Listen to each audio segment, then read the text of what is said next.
Good day. It's an honor, a true honor to be back at the Federal Reserve and to take up this duty at a time of such consequence. I've been especially heartened by the warm welcome of old friends and new colleagues both. And I've listened closely to my fellow FOMC members, heard a lot of new ideas, new thinking, and genuine interest in moving the Fed forward. This week's FOMC meeting exemplified the very best of the Fed's traditions: rigorous debate, open-mindedness, commitment to mission, responsibility, and accountability for performance. In this business, they all add up to one thing: getting monetary policy right, or as near to it as we can do. That is our North Star. My colleagues and I are here to serve our legislative remit, which you've heard us say before: price stability and maximum employment. And these objectives guided our business in the meeting just concluded. As you saw a few moments ago, the committee decided to maintain the target range for the Fed funds rate at 3.5% to 3.75% in support of the Fed's dual mandate. The committee also reaffirmed its policy of maintaining ample reserves in the banking system. Economic activity is expanding at a solid pace, despite elevated uncertainty that owes in part to the conflict in the Middle East. Productivity growth and capital investment, both strong. Job gains have kept pace with the workforce, and the unemployment rate has changed little. We recognize that inflation has been running well ahead of the Fed's long-stated inflation goal of 2%. That's been going on for more than 5 years. Persistently high prices are a burden for the American people. But the recent past need not be prologue. I am pleased to report that members of the FOMC are unambiguous and unanimous. This committee will deliver price stability. At any institution, a change in leadership is a natural and timely opportunity to reaffirm its mission, to review current practices, and to consider whether those practices best meet our objectives. My Fed colleagues and I will be working in close collaboration to ask what changes might improve the conduct of monetary policy. On that score, you might have already noticed something, a difference in today's policy statement. It's a bit shorter, a bit simpler, and it dispenses with some older language. That statement just gives you the facts as best we can judge it. Absent also is so-called forward guidance, which we agreed was not well suited to the current policy conjuncture. This afternoon, you also received the usual summary of economic projections. It's been the practice of this committee for participants to submit these projections, and I have encouraged my colleagues to continue to do so. I, however, have refrained from offering any projections of my own, consistent with my long-held views on the SEP, at least as currently structured. In the median projections, real GDP rises at 2.2% this year, 2.3% next year, and total PC inflation runs at 3.6% this year, 2.3% next year. The unemployment rate stands at about 4.3%.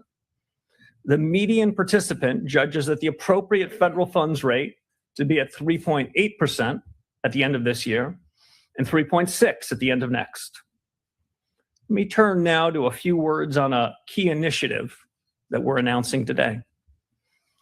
I'm appointing a task force in each of 5 areas that are central to the broad conduct of monetary policy. First, Fed communications. Second, the Fed's balance sheet. Third, our use and reliance on existing data sources. Fourth, productivity and jobs in an era of transformation. And last, the Fed's inflation frameworks.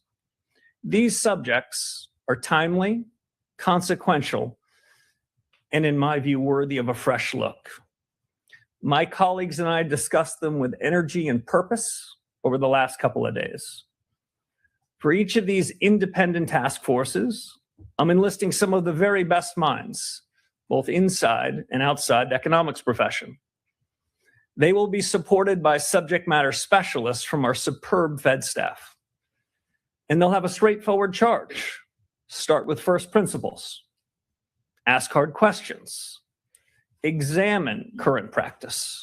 Consider alternatives. And ultimately, propose next steps for policymaker consideration. Since last summer, my colleagues discussed possible improvements in the form and function of Fed communications. This new task force will build on that effort, and I expect propose some well-considered changes, including to the SEP I mentioned a few moments ago.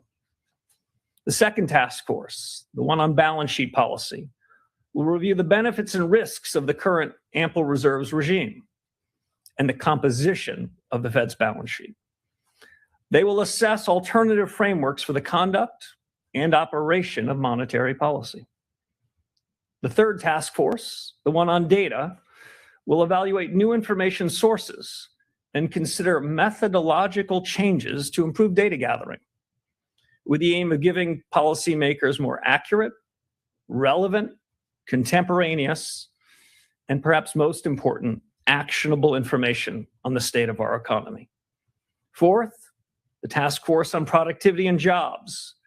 It'll survey the pace, the reach, the economic impact of new general purpose technologies, including AI, and explore the implications for the Fed in pursuit of our employment and inflation mandates. The last task force, the one on inflation frameworks, that'll examine the drivers of inflation, first principles, and weigh the full range of ideas for delivering price stability in a changing economy. You'll hear quite a bit more about these task forces and this overall initiative in the coming weeks. Enough for now to make a simple statement. Each task force will serve an objective shared by everyone in the system, shared by everyone around that table that I sat with over the last couple of days. A Federal Reserve that is clear-eyed about its mission, fit for purpose, and focused on the future. And with that, I appreciate your attention. I'm happy to take your questions. Howard Schneider. Hi, Chairman Howard Schneider with Reuters. Good to see you again, and welcome back. This is a lot to be putting in motion so fast. What is the timeline you have in mind for each of these? So I think it'll depend on the task force. It also depends on the urgency in which we need clear answers. My expectation, I'm still in the business of recruiting and finalizing them. My expectation is the task forces will begin work in the next couple of weeks, and we'll start to get some more information from them, some more framing of how they see things starting in the fall end, hopefully most, if not all of them, concluding by year end. And just specifically on the inflation framework, you talk about first principles. Does this include a review of the 2% target itself? You've mentioned that things to the right of the decimal point don't matter. Should this be starting from a premise that 2% as a point estimate is too strict? Let me break that into two pieces. First, on the inflation framework review, their remit is, what are the drivers of inflation? What's the Fed's responsibility for inflation? In part, how do we measure inflation? But that'll overlap with my data group. On the 2% inflation objective, that is the Federal Reserve's long-held objective of 2%. You've heard me say before, I tend to focus on the left of the decimal point. Well, the 2 is the left of the decimal point. For now, 0 is to the right. I see no reason until we have reestablished our commitment and ability to deliver on the 2% inflation objective to revisit that. So that'll be outside the scope of what we're taking on. Colby. Thank you so much. Colby Smith with the New York Times. You've in the past said that inflation is a choice, and in the policy statement, it includes this pledge to deliver price stability, as you've reiterated today. But looking at the SEP, the bulk of your colleagues expect core PCE to run around 3.3% by year end, and for the 2% inflation target not to be reached until 2028. So I'm curious how patient you think the Fed can afford to be at this juncture in terms of waiting for one-time inflation waves to wash through and for underlying inflation to step down after so many years of inflation running above target, and under what circumstances you would support the Fed taking some action and raising rates. Sure. So quite a bit there. Let me try to break that into pieces. First, we have the capability and commitment to deliver on our price stability objective of 2%. That's exactly what we're going to do. In the Fed's review of its strategy over the last any number of years, in January, the Fed, including the strategy that we're still bound by, the Fed statement says that inflation is primarily determined by monetary policy. You bet it is. I've said for years, inflation is a choice. You bet it is. And today I'm announcing that this committee unambiguously and unanimously have decided we are going to deliver on that. The rest of your questions sounded like an encouragement for me to give forward guidance. We've dropped forward guidance. Some along the committee, I think, dropped it, I suspect, from our discussion the last couple of days, because they said at this moment in time, it doesn't feel as though providing forward guidance is right. Others have, I'd say, different views and think as a general proposition, forward guidance isn't the business we should be in. But that'll be taken up by the Task Force on Communications and my policymaker colleagues. We're going to listen hard to what the experts say and make our own decision. But I can't give any forward guidance about what we're going to do next. The good news is we'll be meeting in 6 weeks. So just following up, I guess, on the current policy settings, then I am curious how restrictive you think things are at the current moment, given the flow of data that we've seen and, forecasts that are coming down the pipeline. Yeah, I've heard characterizations both inside and the Fed about that. I'll give you my own. It's uneven. If I look at the housing markets as one example, Fed policy isn't the single determinant of the state of the housing market. But broadly, I would say Fed policy appears to be somewhat restrictive. I would have a hard time managing to say those words if I were to see what's happening in financial markets. So I'd say it's uneven.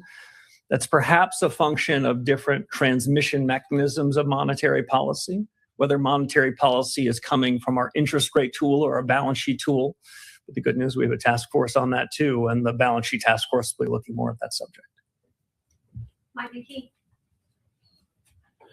You've said you don't like forward guidance. You dropped it from the statement this time, but with the dot plot, 9 members suggested that they want a rate increase by the end of the year, and the markets have taken that as forward guidance. So what does this mean in terms of how you guide the markets and in terms of what the dot plot's future is? I'm going to have to give you the same answer I gave to Ms. Smith. We've got a task force for that. I'll give you a little bit more. I reviewed the dot plots, and when I saw the submissions, I noted that all the submissions were coming in with pencils, those kind with the big erasers. That's to say that I think my colleagues around the table, when they submitted their dots, understand the world is changing quite quickly. And they didn't feel bound by them 6 weeks from now or 6 days from now in the event that their circumstances change. I'll note a couple other things. What I heard around the table was, as they submitted their modal forecasts, to be clear, this was more likely than not. This was more likely than their other scenarios. So I didn't hear tons of conviction. What I heard was the kind of humility that I think we should have. I did not submit a dot. For me, it's not helpful in the conduct of policy. I suspect by year end, as I mentioned in my opening statements, there'll be a review about communications broadly, press conferences, dots, meetings and the like, transcripts, minutes. This will be part of that. I don't want to prejudge the outcomes there, but I'm pretty open-minded about what they could be. And I was just incredibly impressed over the last couple of days. My colleagues over the last 2 days, and frankly, over the first 3 weeks I've been here, They've been very open about changes. Change isn't easy. Change is filled with risk. But our number one goal is to get monetary policy right. The way to get monetary policy right is to deliver on the remit that Congress gave us, to deliver on price stability. And there was no disagreement on any of those points. At the risk of possibly getting the same answer about task forces, communications, what is your feeling about these news conferences? Are you going to continue one after every meeting? Do you find them useful? What is the future for the way Kevin Warsh will communicate? Well, this one's probably got another 15 or 20 minutes in it, so I don't want to prejudge the outcome. Press conferences can be a very useful way to communicate with households, businesses, and more broadly through using the likes of you. I had a great old mentor named George Schultz, and his mantra was press conferences are useful, but when you have one, you want to make sure you have something important to say. Today, I think we have something important to say about our commitment to deliver on price stability, our commitment to rethink practices with an eye of moving the Fed forward, and to give you and the American people a sense that these aren't idle thoughts, these are concrete thoughts, that we're going to seek out the best minds, both the best thinking inside of the Federal Reserve and the best people I know in business and economics and the academy and technology and the rest to share their views. That's what we're going to be doing here, the pursuit of truth. I think we're going to come up with some new and interesting things. We made some changes today. I expect more changes to come. And some of those might well be worthy of a press conference. Chris, your neighbor. Hi, Chris Rugaber at Associated Press. Thanks for taking our questions. Could you give us a sense of how you see inflation more in the long term? I know you may not want to comment on the ups and downs, but is this mainly driven by energy prices in the Iran war at this point, or do you have any concerns about underlying inflation pressures in the economy? Thank you. So I can't do much better than the committee just did. So let me restate it. Inflation remains elevated relative to the committee's 2% goal, in part reflecting supply shocks that have driven price increases in certain sectors, including energy. The paragraph goes on to say, but to be clear, the Fed will deliver price stability. My own judgment is the committee spent quite a bit of time, not just in 2 days, but over iterations of a couple of weeks. That's what we're prepared to say about inflation, but the commitment to deliver is strong, unanimous, and unambiguous. And that's, I think, an important message. We've missed for 5 years, and we're going to fix that. Well, great. And then just on the data task force and everything else, I mean, generally speaking, I think people feel the Fed looks at everything already. Certainly that was the sense from before. Is there data that you feel is not given enough weight? I mean, you mentioned the trimmed the mean in the past, but again, that's well known to certainly most Fed members. So what is that task force looking at, and what might be I mean, I know you don't want to prejudge the outcome, but are there examples of data that you expect might be given more weight? Thank you. So you're answering my question. So let me say, I don't want to prejudge the outcome. I also don't want to say too much about what they're going to do, because I still have a phone call or two to make before I've nailed down the people that are doing that. I'm interested in what the outside experts' view is on the subject. I'll say this generally. Most of the data that central bankers and other government officials in the United States consume come with old-fashioned survey methods, a national accounts of what the U.S. economy looks like that looks very little like the U.S. economy in 2026. Survey methods that don't have response rates that we need, asking questions that might have been quite applicable a generation ago that are less applicable now. So even inside of official statistics, I would be open-minded if the task force and our own best thinking had recommendations how those official statistics can be brought up to a standard of our time using new analytic methods. I'd also say this, almost every private company CEO that's running his or her business are doing so with real-time information that isn't subject to much revision, that is telling them what just happened at that very moment. As you know, there are normal, long and variable lags in the conduct of monetary policy. What we're really interested in is what's happening right now. What we're less interested in is echoes of history. And you're hearing from my answer that some of the data that we receive, that we're waiting on, the first Friday after the month, the payroll index or something else, that might be an echo of history that's quite useful on its third revision. We need to take those error bounds down because we have to make hard decisions in real time. I'm really open-minded that there is a lot of new data sources that we can learn from the private sector, from reforms in the official sector, and new analytic techniques that are far more refined than asking a simple question about whether something was core or non-core. Edward. Thanks. Welcome, Mr. Chairman. Edward Lawrence with Fox Business. So if you don't give a lot of ongoing forward guidance, won't the markets have more volatility? And shouldn't Americans have more access into what you're thinking going forward? So I think financial markets perform best when they react to incoming data. I think the financial markets work less efficiently when they ask a question, how will the Federal Reserve react to that incoming information? The more that markets are paying attention to what's happening in the real economy, deciding what's good data and what's less good data, the more financial markets can price what they believe is the most likely and what are the tail risks. Financial market prices are probably the most important source of information to guide central bankers. But when all the financial markets are doing is reflecting back what we've said, then we're taking the most important source of information and we're being blind to it. I'd like us to create a system where those blinders come off, where markets are following data that they efficiently think is reliable, and they'll be watching data, we'll be watching data. They'll come with better information through market prices to us. We can make more informed decisions. But ultimately, the goal that I said at the outset, deliver on the price stability objective that Congress told us to do, and that we've got to get in the business of doing. Yeah, if I could take you in the meeting a little bit. It's your first meeting. The board members seem fairly hawkish when you listen to, in general, when you listen to what they're saying. Was there any discussion of a rate cut going forward today?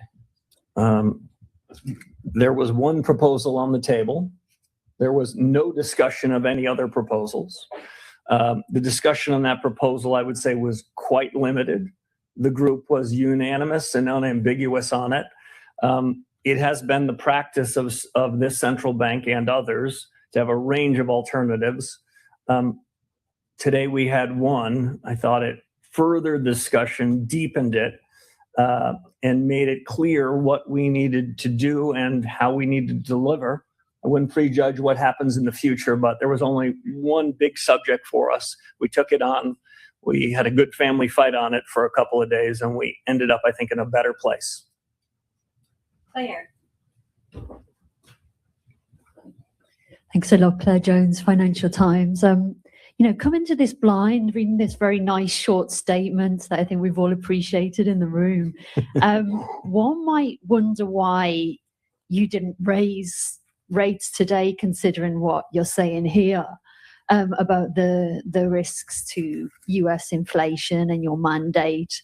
I guess, why not, and what would you need to see in order to get to that place? And secondly, on your task forces, are there any best practices at other central banks that you'd consider looking at? Thank you. Yeah, I'm glad they're in the practice of giving you two questions, because my answer to your first question was going to be very curt. I've got nothing more to say than the statement itself. And to the point of the question I got before, market reactions to what we say unfiltered, I think is more helpful than having delivered a statement at me than improvising further upon it. Best practices of task forces. This is a subject I've thought some about. I've been on a task force or two in my life. Best practice, find the best minds. Ensure that the task forces have a range of people, both by backgrounds and predispositions, so they too can have a bit of a family fight. Make sure when you establish a task force that the group that's going to be the recipient of the information feels as though they've got some equities in it too. That's why we're looking for, haven't done the final roll call, some of the most significant talent we have in the building and across the reserve banks on each of these, and in some sense seconding them to this group for a period of some number of months, so that the leaders of the task force know what the most analytical central bank in the world thinks about that. They can reflect on it. And a final best practice, we're not outsourcing decisions to anybody. Administrations past and present, reserve banks have chosen a group of 19 people around the table. These will be our decisions. We can agree to some of the recommendations, disagree with others, have a good family fight about it. But what comes from them will, I hope and believe, make the discussion we have internally better, stronger, more of a dialectic, so that we can finally deliver on that price stability objective. Just a quick follow-up on your markets point. If you look at 2-year yields, they're really suggesting that markets think more tightening is needed. Would that be your read on what the 2-year yield is saying as well? We were in such a good place. This is why we don't do third questions, I presume. I'm not going to offer any commentary on market reaction over the last 30 or 60 minutes. What we've given markets is a new chapter for the central bank, some fresh thinking.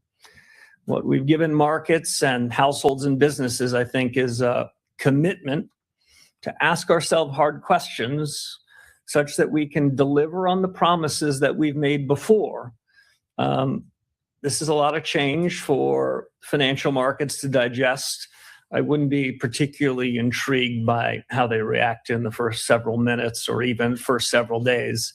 What I think is most important is that financial markets, and at least as important, households and businesses know that this central bank will deliver on price stability. Brian. Hi, Chairman Warsh. Brian Chung with NBC News. Thank you for taking our questions. So when you say that we've dropped forward guidance for the layperson, that might sound like the Fed's going to say less or offer less insight into where their borrowing costs might go. So for the person that maybe you might run into at the grocery store, where the price tags are rising at a faster pace than their wages at the moment, how would you explain it to them? I don't know if task force might be the answer there, but how would you kind of communicate this era, this chapter of the Fed? If I told somebody in the milk aisle that I had a task force for that, I think that would be doing a very poor job. So I appreciate it. If I saw somebody in the grocery store, what I would say to them is that we cannot have a very significant effect on particular prices. The price of oil in the markets today, or even the price of a dozen eggs, that does not have first order consequences to what we're doing. But we do have a really important job there. And it's to make sure that those changes in oil or beef or eggs or milk don't broaden in the economy, don't have second and third order effects. That's our job. That's our commitment. That's our capability. And we're going to deliver on it. And then is the Fed's relationship with the Treasury also under review? There was the normal breakfast meetings with the Treasury Secretary. Is that something you intend to continue doing? And have you had conversations with the president since you're swearing in? So on the president, I don't have anything for you. With respect to the Treasury Secretary, he has been posting pictures of our breakfast. So I don't think I can deny that. The long tradition at the central bank is that the Fed Chairman and the Treasury Secretary meet weekly. I think we've pulled off 3 of those so far. I believe he's overseas this week, so this will be the exception to the rule. I think they're very useful discussions. The central bank's objectives and our roles and responsibilities are quite delineated from the fiscal authorities. And in my view, monetary policy is independent in the conduct of what we do. But that doesn't mean we're not interested in what's happening with the fiscal authorities. The way I think about it is this central bank needs to have a wide lens, but a narrow remit. We need to be quite interested in what's happening in the world. I won't be breaking any news here to suggest I'm quite interested in what's happening in the Middle East. That does have some effect on our day job. It doesn't mean it's our responsibility, but I think we're going to keep a wide lens, and my meetings with Secretary Besson to this point have helped widen that aperture. So we're aware of things that could affect our day job, even if it isn't. Steve. Steve Leisman, CNBC. Mr. Chair, thank you. Mr. Chairman, thank you for taking my question. You had said in the before you became chairman that you thought productivity was a reason why the Federal Reserve could lower interest rates. Do you still believe that to be the case? So the committee had a discussion of productivity today. AI came up, the way I thought about it before and socialized with the group is that artificial intelligence, the latest generation of general purpose technology, is perhaps as important a change in the economy and business and households that we've had in my adult lifetime. It is filled with both a huge opportunity and with risks. I take both of those very seriously. You may have heard me say before that AI is shorthand perhaps for American ingenuity. That doesn't mean that it's going to be easy. That certainly doesn't mean it's not going to be disruptive. But over the long term, my conviction, and I heard quite a bit of support for this around the committee today, is the United States is a winner as we go down this. The United States is ultimately going to be better off in that. Now, to bring that back to the conduct of policy, timing, scale, speed, implications for output and employment, it's one of the things we have a task force to do. If you don't mind, a follow-up from the other side, which is that when you look at the strong job growth that's out there, the elevated inflation, GDP seems to be going pretty good, and the stock market seems to be soaring. Do you look around this economy and see the funds rate being restrictive? So that's your second question. I'm going to give the same answer that I gave before. I'd say as I think about the conduct of policy, what matters is what's the effect of policy. Not what do we say, but what happens. And the best way I can describe it is it's uneven. I do see some restrictiveness in things like housing. It's hard to use those same words anywhere else. I'll just make one other point. You talked about one of our dual mandates on the employment side. I don't believe that we have a cruel choice. I don't share the view that was expressed a few generations ago that Federal Reserve chairmen show up at a podium like this and say, you got to choose. And you're going to have to decide whether you're willing to tolerate higher inflation to put more people at work. I don't believe in that. What I believe is if we do our job, we can make strong growth, low prices, and strong employment mutually compatible. And so what you heard from the committee today is we've got some work to do on the price stability front. Nick. Thank you, Nick Timmeros with Wall Street Journal. Chairman Warsh, you've said repeatedly credibility is earned by delivering. If credibility requires delivering, the move would be to tighten or at least to threaten to. Now, you didn't do that today. Why not? That judgment you expressed was not expressed by any of the 19 people around the table. We'll be meeting in 6 weeks. We'll take up the issue again. And if I could ask about AI, the build out is generating enormous demand right now, CAPEX, data centers, power. The productivity payoff may be further out. So in your judgment today, is AI adding more to demand or to supply? It's a good question. At the central bank in an economics profession, what we spend most of our time doing is counting demand.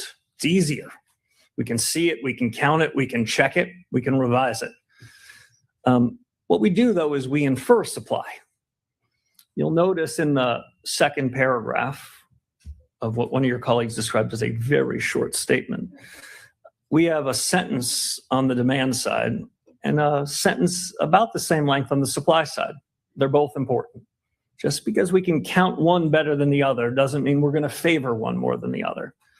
With respect to AI and the growth of data centers and infrastructure around it, we're counting the demand side, and it is no doubt showing up in GDP figures.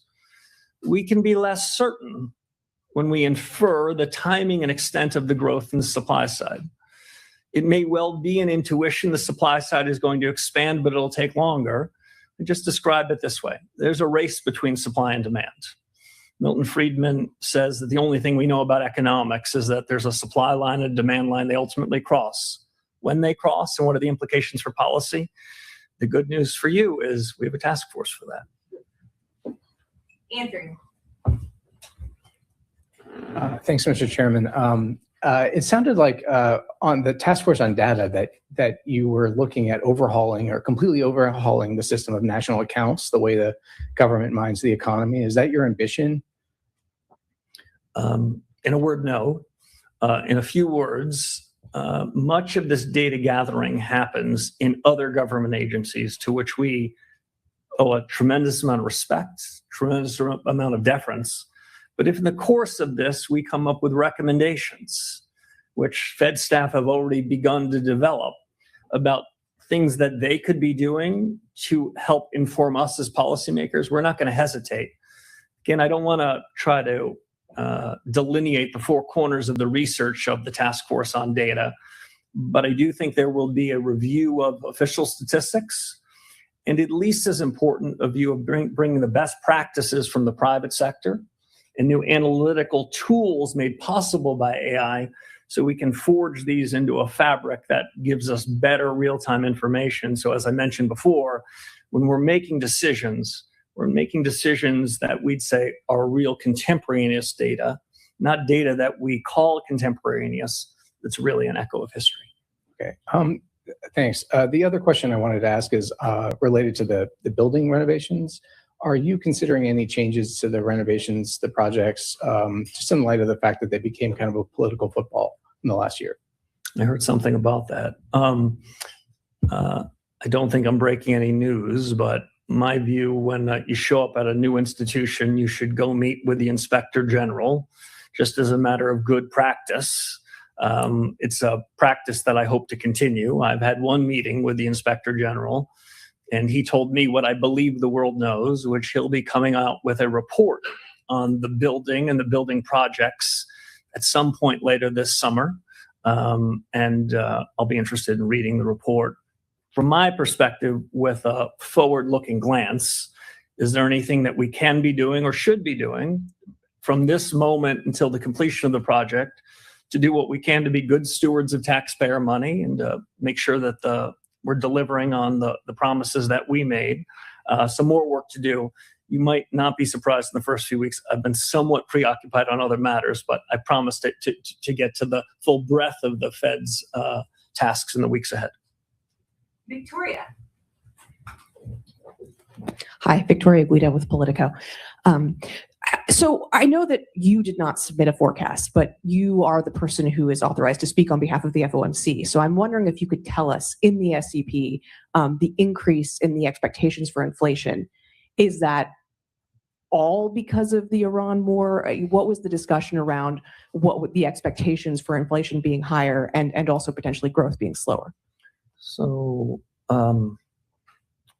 my read of what I heard in the room reflected, I must admit, in the SEPs, is half of my colleagues thought the policy rate, given all those developments, should be at this level or lower between now and year end, and the other half thought higher. That 19th voter was me, and I didn't submit one. There's a range of views on the questions of first and second round effects, no resolution or conviction, but we'll be meeting again in 6 weeks. I think we're going to know more then. And I think that my colleagues are very attentive to incoming developments between now and then. And can I just quick follow up on the SCP? You said that you're still encouraging your fellow committee members to submit forecasts even if you're not doing it. So what do you think is the benefit of them doing it even if you don't? That's the commitment that the FOMC made, and it's a commitment that I hope we live up to. Commitment we made was to deliver price stability. I expect us to live up to it. By the time we get to the end of this year, as I mentioned, I wouldn't be surprised if there was a new communications framework. There were some changes to the SEP. That's a committee discussion, a robust discussion. I think we'll have it. I believe we're going to come to a better mix of communications to deliver on what we promised, but I wouldn't want to prejudge what those are. But between now and then, I would continue to expect colleagues to submit their SEPs. Some of them, I think, believe that the practice is currently structured is okay, but I heard a lot of interest in real reform, generally about all these topics. You didn't ask it, but I'll answer. It was a pretty gracious couple of days, and it's been a pretty warm few weeks. The institution wants to figure out how we can do better. The institution's going back to first principles, And I'm encouraged that what we've done in the statement, what we're thinking about doing with respect to the SEP, that instinct towards a new chapter is a real one. And by the end of the year, I hope we can put some points on the board, both in form and in substance of delivering. Going to end up for the last question. Thank you, Mr. Chairman. Andy Curran, Bloomberg News. Could you guide us through, please, some of the principles that guide your own reaction function, and tell us a little bit about kind of conditions that you think when the Fed should respond?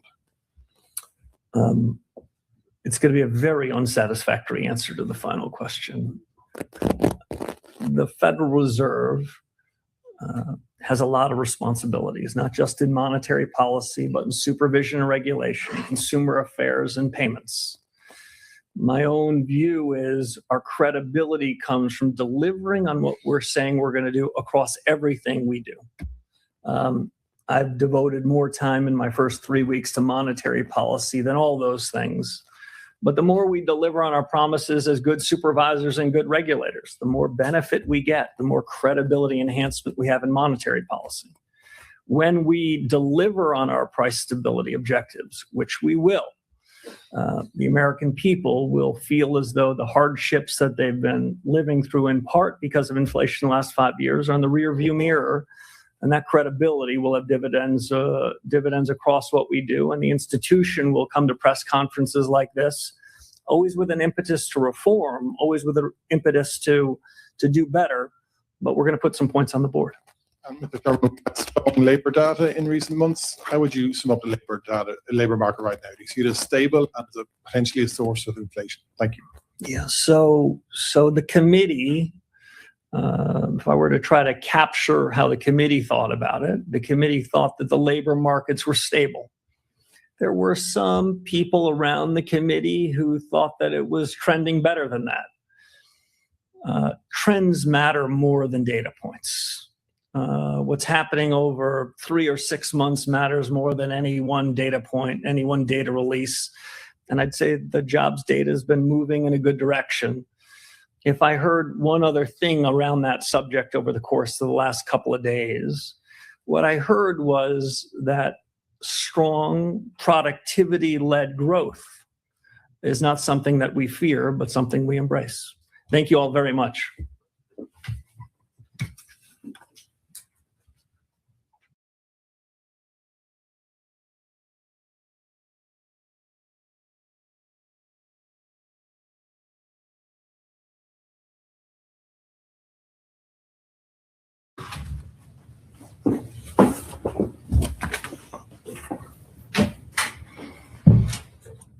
Good day.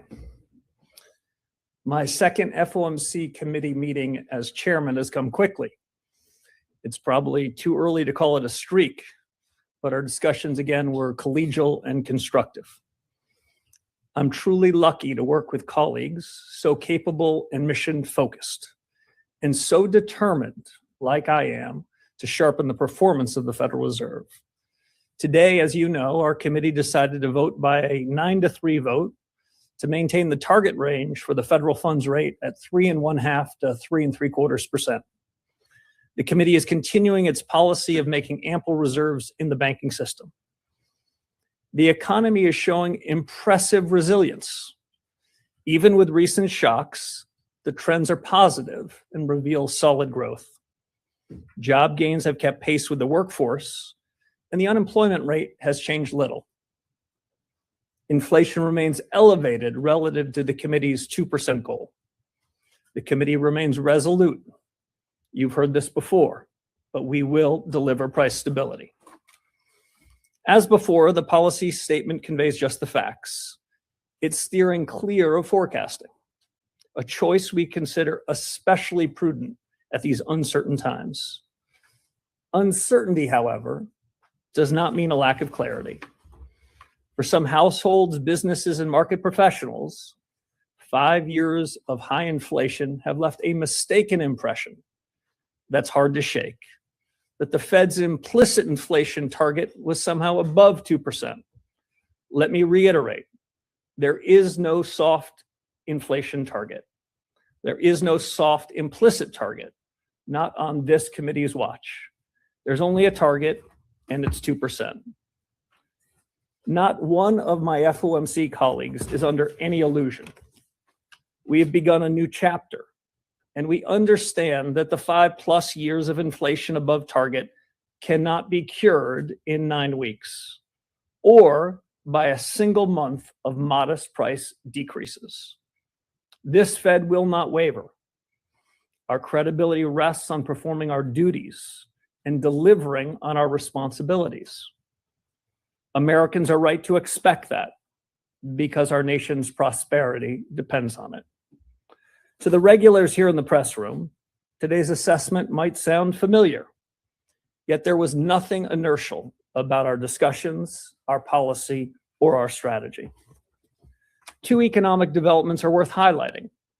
The first is a very notable change since our last meeting 42 days ago. Nominal and real yields are materially higher across the Treasury curve.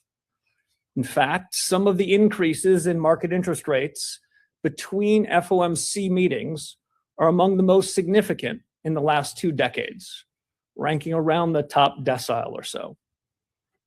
But if the committee didn't change its policy rate, what happened? In the intermeeting period, market attention centered on real data and real economic developments. Prices reacted in real time to incoming information, and the reduction in forward guidance may have been a factor. Market participants are learning to play the ball, not the referee, and market prices will continue to respond in the direction and magnitude they see fit. This is, in my view, a change for the better, and we're just getting started. After all, the central bank need not always and everywhere be the center of attention. I understand the desire for rolling forecasts and commentary from this committee, but for our part, we need to observe market reaction to developments, direct and unfiltered. I want to stress, of course, that decisions by this committee matter a great deal, and where necessary and appropriate, we will not hesitate to act. A second economic development is one that I noted at the congressional oversight hearings this month, but it's worth repeating. The most striking feature of the economy is the strong growth of business investment. The surge in high-tech CAPEX has been remarkable, but that does not necessarily make the Fed's role any easier.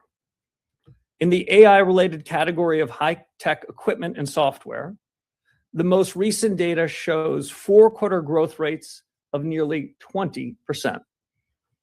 This is helping to sustain the healthy momentum of manufacturing output.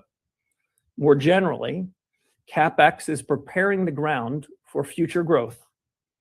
Nonetheless, the precise timing and magnitude of effects on the supply side remain hard to predict. FOMC meetings produce policy decisions, but just as important is candid discussion of the big things that matter most. That too is a priority in this new chapter at the Fed. In our meeting, vigorous discussion centered on 4 questions, which I will enumerate. First, we talked a lot about the implications of the past 5 years of high inflation on the current policy conjuncture. To echo an old phrase, has the past really passed? Second, my colleagues and I considered the economic shocks of recent years, strained supply chains arising from the pandemic, military conflicts, energy supply disruptions, substantial increases in tariff rates, and yes, the surge in AI-related investment. These differ in their sources.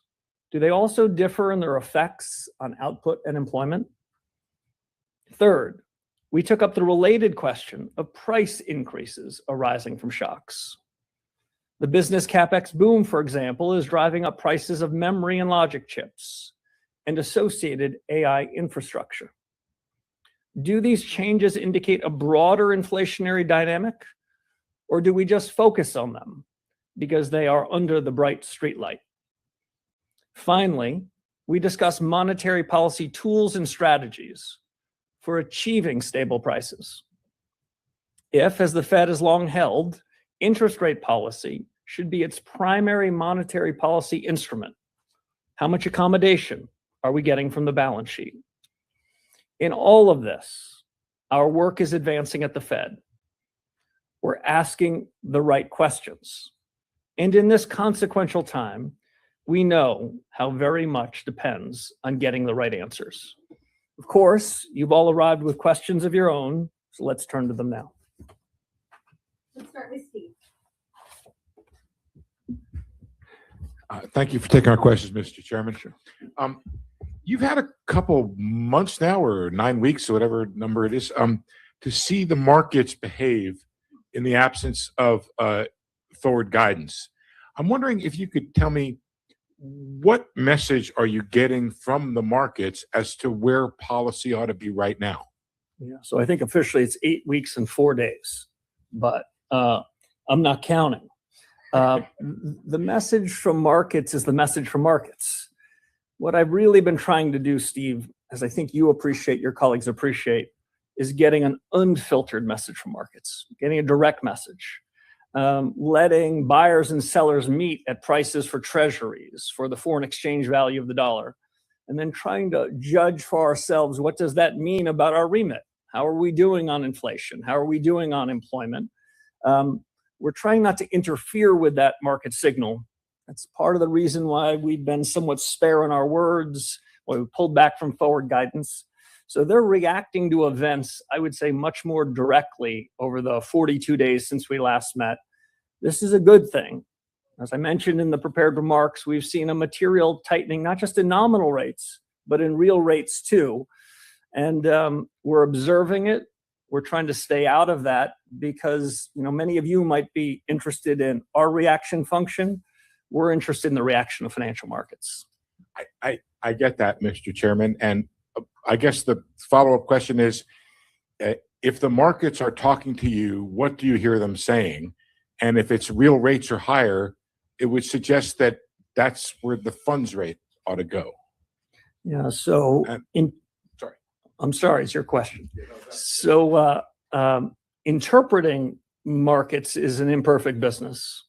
We central bankers, like market pros, can think these things are overdetermined, but let me offer some speculation. First, as we said in the FOMC statement that you got at 2 o'clock, the economy output is solid. CAPEX and productivity are strong. Labor market's solid, steady. The bond market, the Treasury market, it seems to be saying that as well. If I were to try to break down, disaggregate the Treasury market signals, I wouldn't be able to do it perfectly, but the bond market's saying many of those same things, and that's why we're seeing a tightening both in nominals and in reals. Even while at some level we haven't done much in 42 days, the markets have done quite a bit.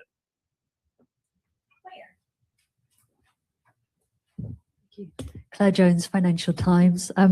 You seem to have got the family fight you were after at this meeting. We saw three dissents. Could you characterize the arguments that those dissenters put forward, please, and tell us a little bit why you weren't persuaded by them at this stage? Thank you. So I guess I shouldn't give you their best arguments. I'll give you some others. So you're right. I asked for a good family fight and I got one. That's the purpose. That's the design feature. I come into this meeting, even this press conference, heartened by what I've experienced the last 2 days. Most of our discussion were on the big questions that matter to the conduct of monetary policy. We didn't sort of hide from them. We weren't scared of them. There was a lot more interaction between and among my colleagues.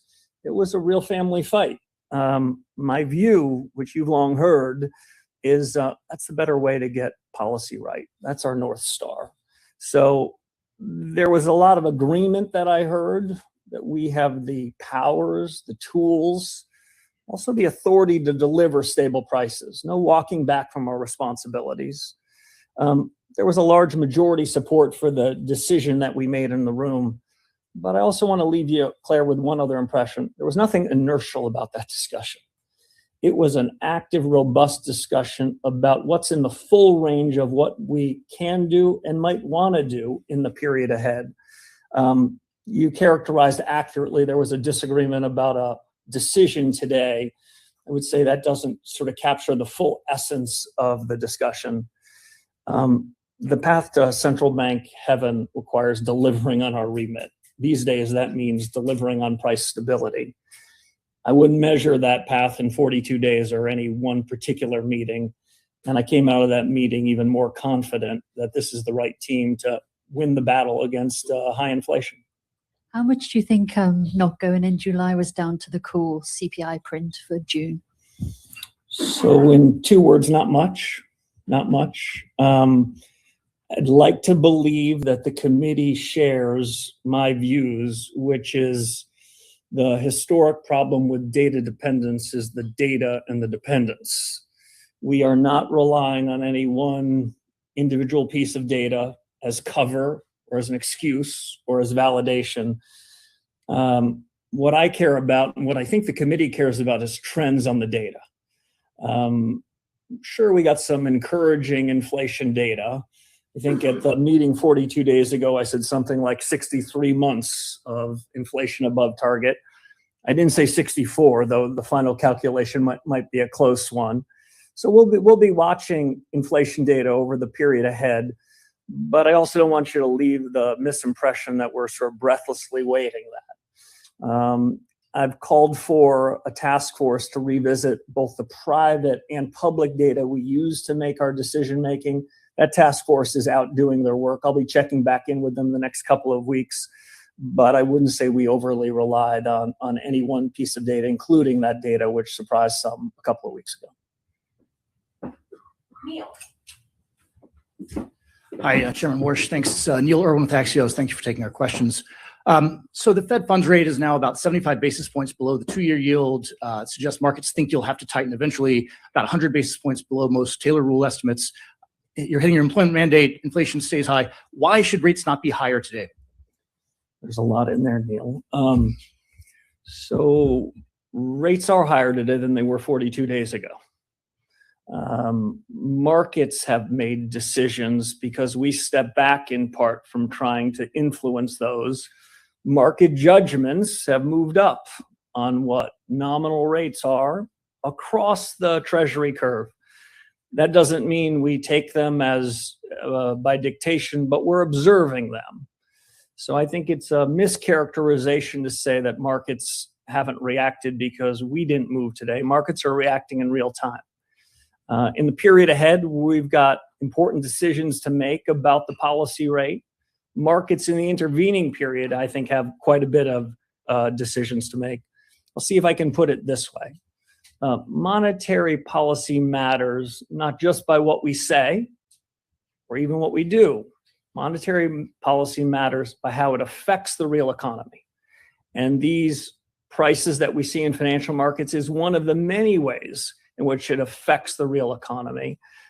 We'll be continuing to watch that market information, see how it responds to incoming events, and that can help inform our decision-making when we meet in 7 or 8 weeks. How would you characterize in the family fight the last couple of days of you and the other 8 members who wanted to hold? Was that a strong conviction or was that a hair trigger close call on holding versus tightening?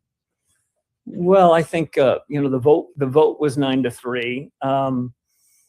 The broader discussion to my ear over the course of the last days showed a lot of agreement on the hard questions. The 4 questions I raised at the outset about what's really happening in the economy with the shocks and absent the shocks. What are our tools and our capabilities? What's the effect on prices on output? I heard a lot of commonality on the questions. Were there different leans on the answers? You bet there was. So could people come to different conclusions? Absolutely. But my own judgment is this is a period of watchful thinking, not watchful waiting. And I think the score on that vote was unanimous. Colby. Thank you, Colby Smith with the New York Times. You've mentioned that looking at the Fed's policy tools is one element of a three-pronged strategy to address the inflation problem. So I'm curious how you view the effectiveness of those tools. If inflation is too high and not coming down, is the best remedy to raise interest rates? So that was the discussion in the last 2 days. Is that the dominant remedy? If inflation continues to be elevated through the forecast period, interest rates could well be part of that solution. But I wouldn't say it's in isolation. I tried to describe in my remarks today a point that I made into the oversight committees a couple of weeks ago. I think there was a misimpression by some in financial markets, by some households and businesses, that central bankers like me, we set a 2% inflation target, but maybe we were more tolerable of a somewhat higher inflation target. In economics, we'd call that the revealed preference. And so might it have been rational for people to think, well, their inflation target's somewhat higher. What I heard in the last 2 days, what I've heard in 8.5 weeks is no, we will deliver the 2% inflation target. That is the committee's definition of price stability. So one way, absent the tools that you reference, to ensure that we get there is ensure that expectations are centered around the right number. And I think we've made some progress on that. I am not suggesting we're done on that. It's worth reiterating.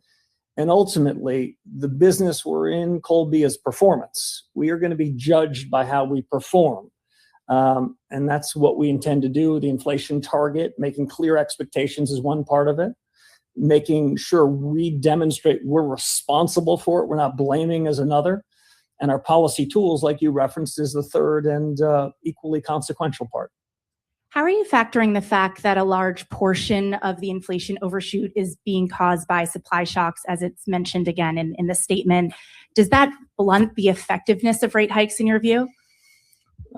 First, on the premise of your question, it was almost as if you were listening to our discussion in the last day and a half. A lot of our focus was on trying to understand and identify underlying inflation dynamics amid shocks. We take these shocks seriously. There have been a series of them that have been hitting this economy. We're not looking through them and saying, oh, they don't matter. What we're trying to understand is to what extent are these shocks broadening in their effects, broadening in their impact on prices that are quite far removed from it. Our goal is to have growth that is broadening and inflation that is becoming more limited, more circumscribed. I'll be the first to admit the shocks make this job and this policy conjuncture a little tougher, but that's among the chief questions we've asked ourselves. And around the room, people have different views on it. I tend to think in the coming months, we're going to refine that view and have a better judgment. And we're going to have market prices trying to help inform it too. Edward. Thank you, Mr. Chairman. Edward Lawrence from Fox Business. I guess I want to drill down maybe a little bit. What specifically in your mind would be the argument then for a pause today?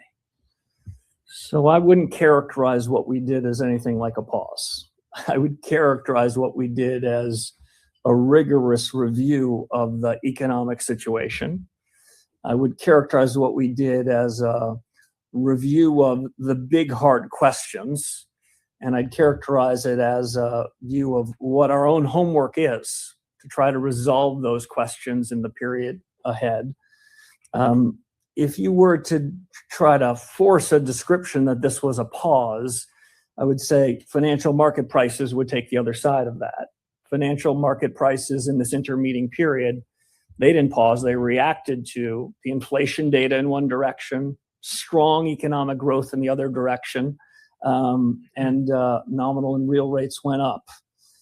Did the Fed take an explicit change in its policy rate today? No, but I think that's the beginning of the story, not the end of the story. And if I could, I did want to ask, not forward guidance, but looking forward. Traditionally, a Federal Reserve chairman uses the Jackson Hole Summit as a sort of a reset of monetary policy. How do you look at the speech that you're going to make in August?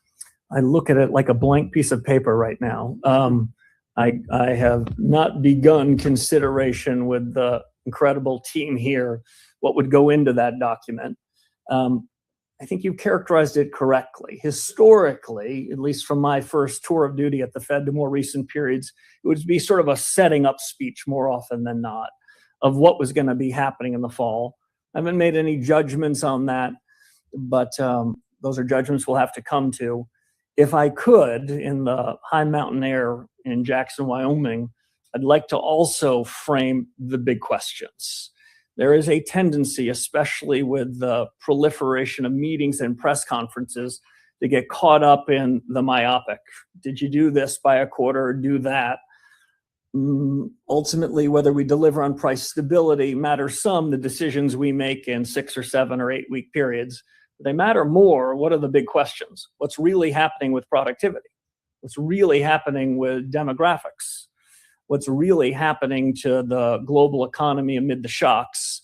Haven't made a decision whether it's going to be a big picture speech or whether it's going to be a more traditional setup for all the action we're going to have between September and December. I will tell you one other thing that I am doing between now and Jackson Hole, so I'm checking with those task forces.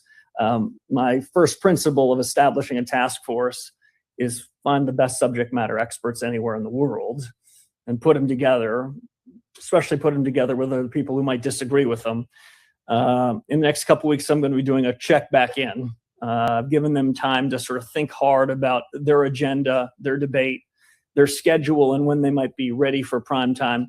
I'll be doing a little bit of that checking, and that may or may not inform anything I have to say in Jackson.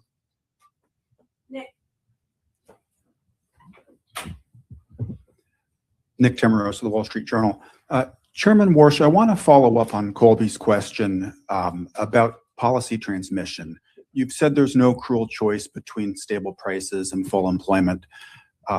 Rates bring inflation down by cooling demand. It's generally thought that can show up in the labor market. If that's not the channel you're relying on, what is? Yeah, so let me go back to first principles, Nick.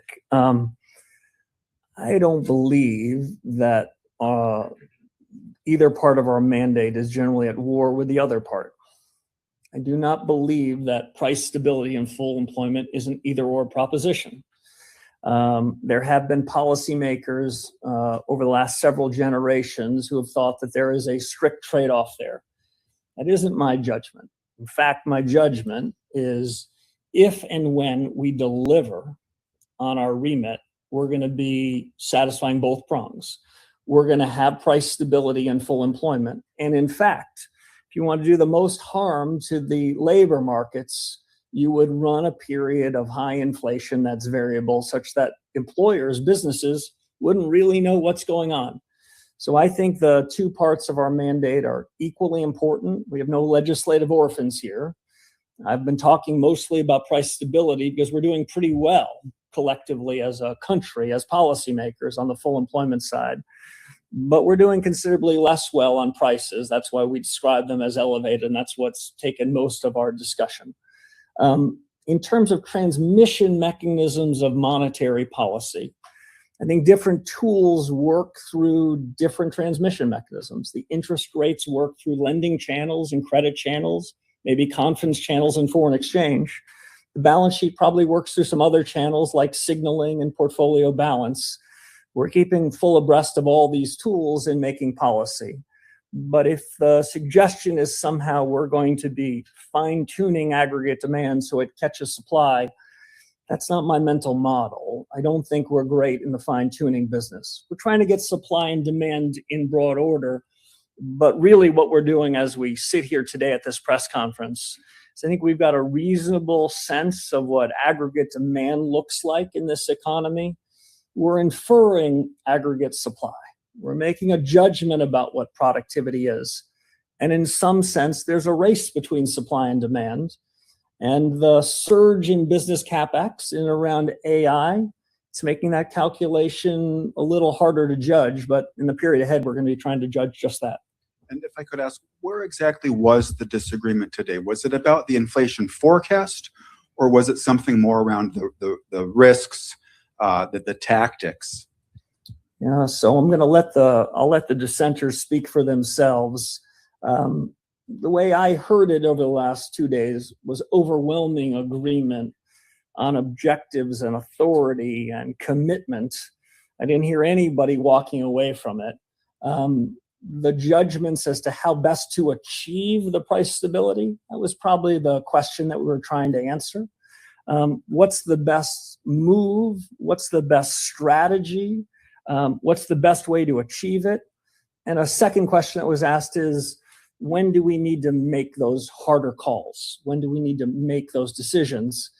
And like I said to one of your colleagues, I was comforted that markets in the intermeeting period weren't reacting to us. They weren't reacting to dots or to speeches. They appeared more than ever to be reacting to real-time events. So they're gauging themselves how restrictive the Treasury curve should be.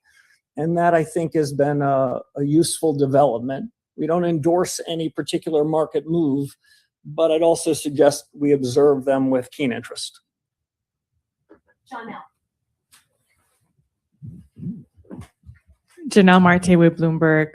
Following up on that, there was more uncertainty in the markets about what the Fed would do at this meeting. To some extent, you might think that's what you want to see. But my question is about, is there a point at which you would not want to surprise the markets if they were pricing in something with higher certainty that was opposite of what you were intending to do? What are the risks that you see associated with that?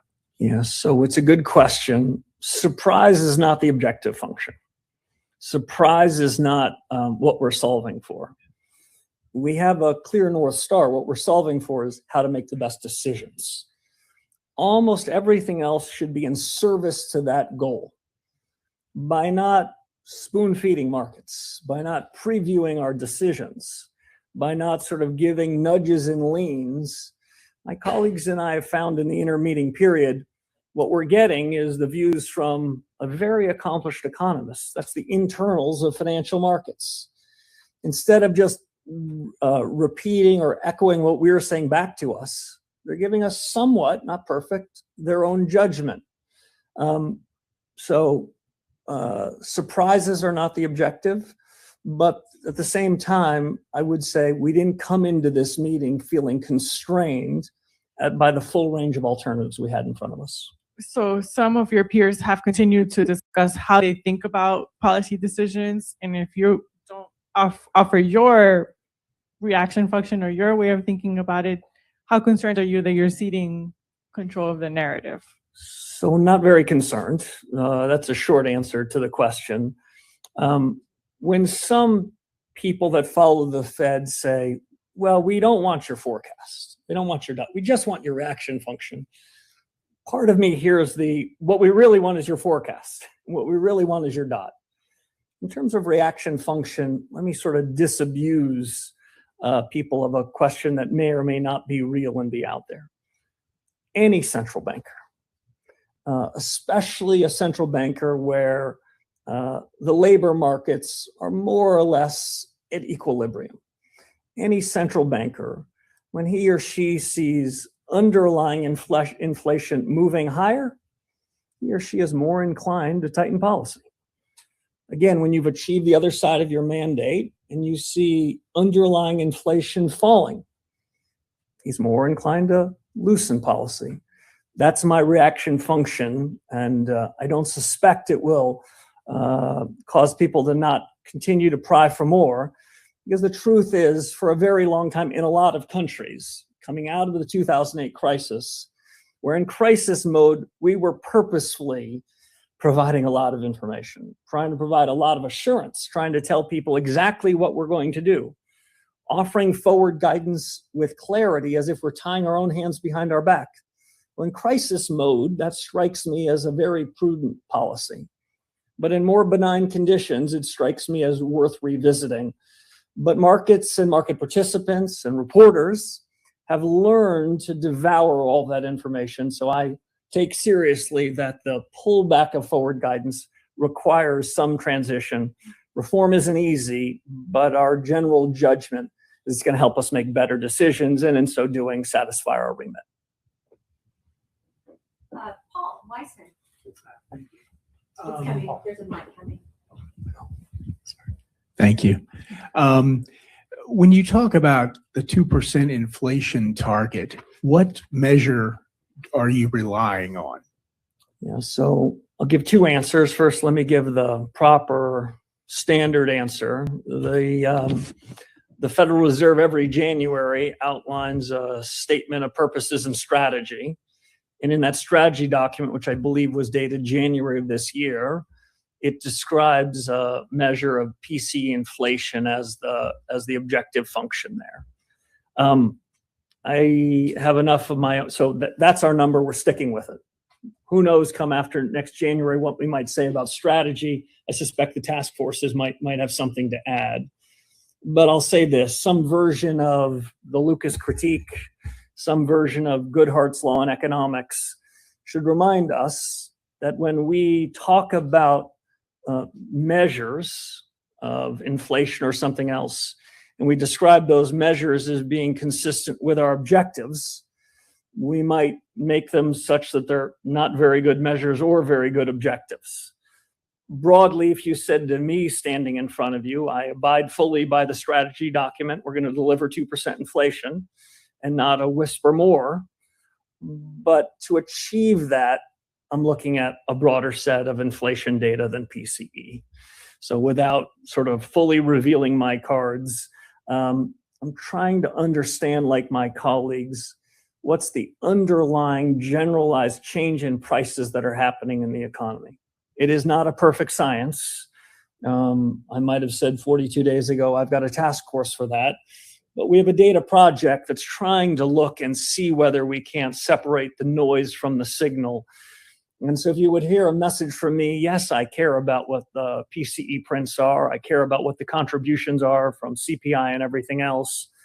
But my lens is broader than that, even though the remit is quite narrow. Mike McKee.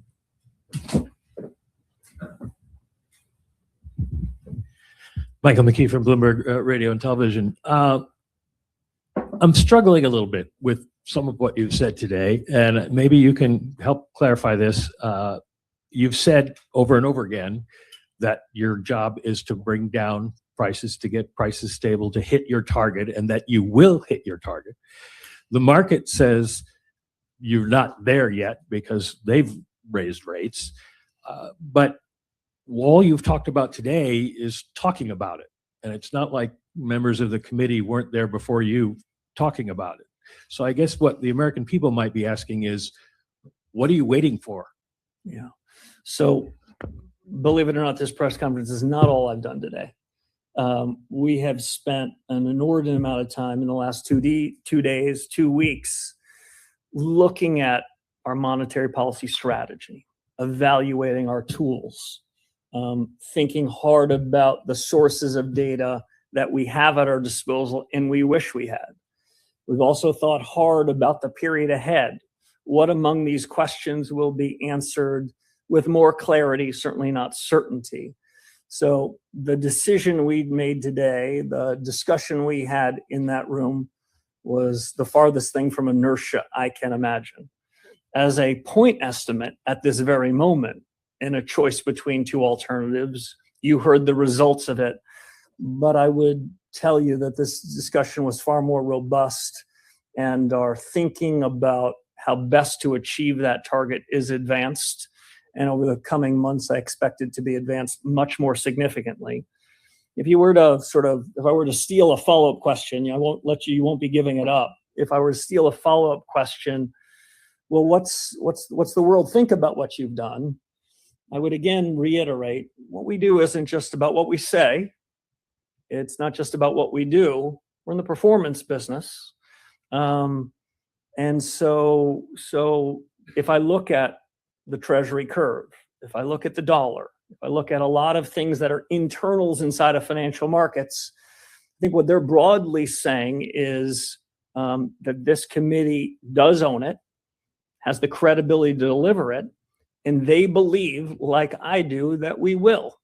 But I don't want to leave you with a misimpression. We've got no magic wand. This isn't something that we're going to be able to carry out in days or weeks, but we're going to deliver on the responsibility that Congress gave us. And today's meeting and the preparation for today's meeting was an important step towards that destination.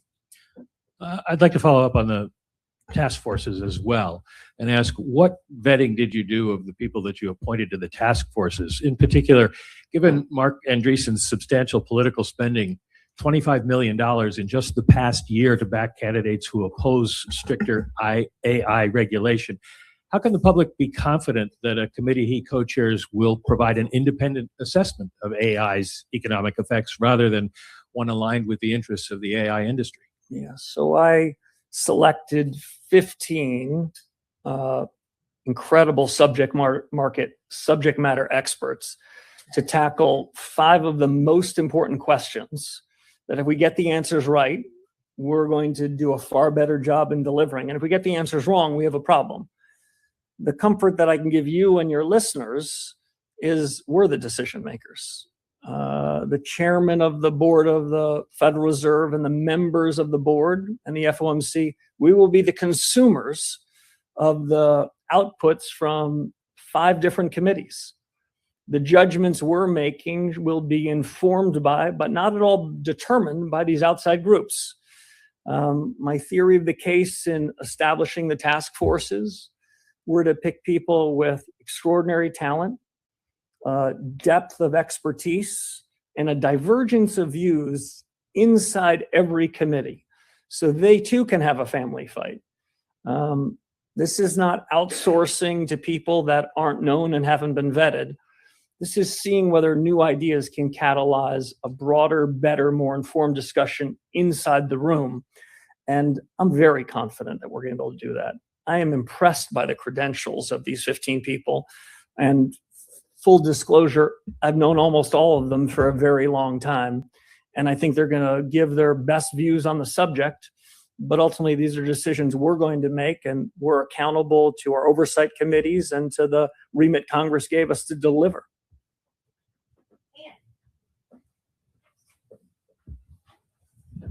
Hi, Ann Saphir with Reuters. Nice to see you again.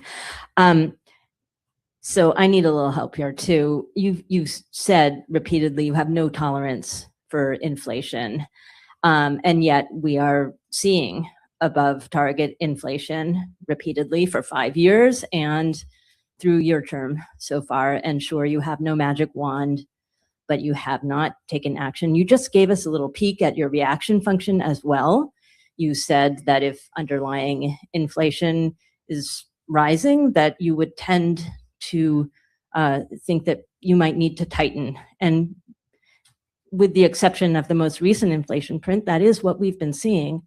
So could you explain what you mean by no tolerance for inflation and what you plan to do about it? Sure. So, Ann, I hear from you what I hear more broadly from households and businesses: impatience. Deliver it already. This is not an excuse. This is a fact. This FOMC, this board has been in business for 8.5 weeks. The patience, the impatience that households and businesses feel have been going on for 63 months. We are on the job. We will deliver. We are focused like a laser on making sure we can do it. But the suggestion that we're going to be able to do it with our magic wand is one I want to disabuse you and everyone else of. But the discussion in the last 2 days give me more confidence even than I had 8.5 weeks ago. This team that we have at the FOMC, the support that we have from board staff, and the new hard questions we're asking, we need to resolve those. And as we resolve those questions, get smarter on those, we're going to deliver on the remit. You don't have to take my word for it.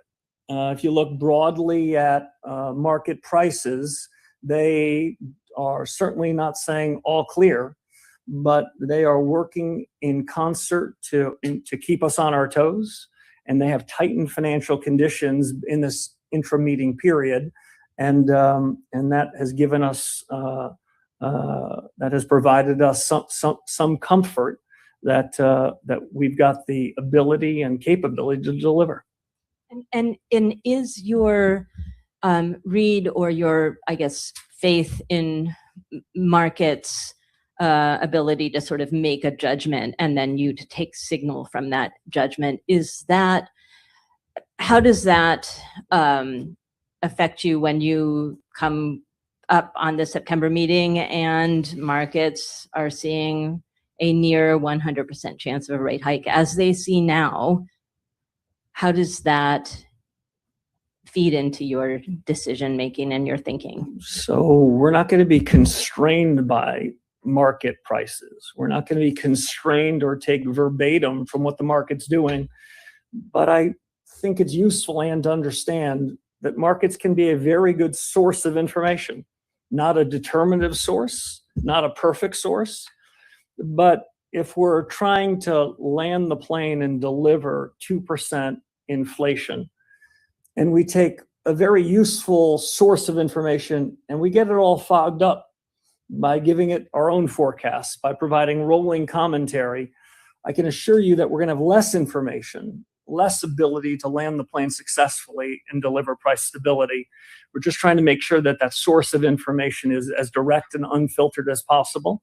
It isn't to the exclusion of data sources and opinions and other surveys. But if you're hearing from me, we wanted to make sure we were getting a better source of information. I think in a relatively short time we are. We'll go to Brian Chung for the last question. Hi, Chairman Warsh. Brian Chung with NBC News. So you said you'd be open to having press conferences when there's news to make. So today, no change to rates, no forward guidance. For the average household, I guess, what was the news today?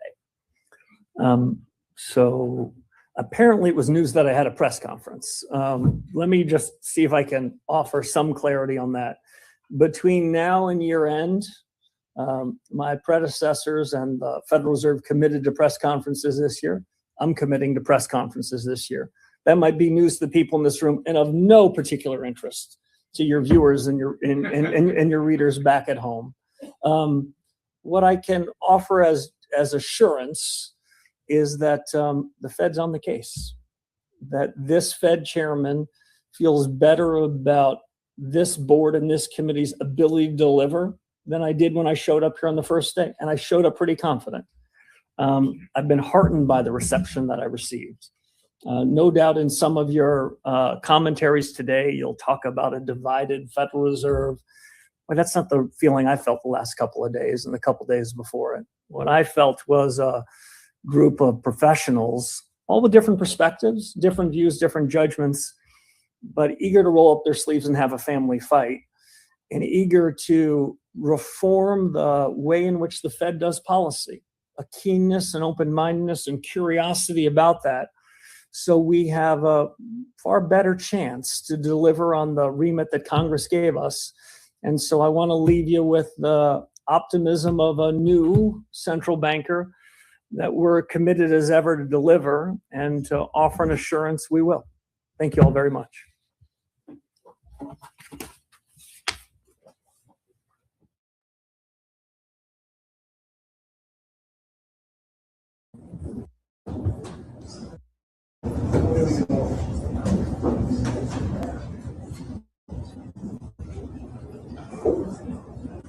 Affordability must be at the center of our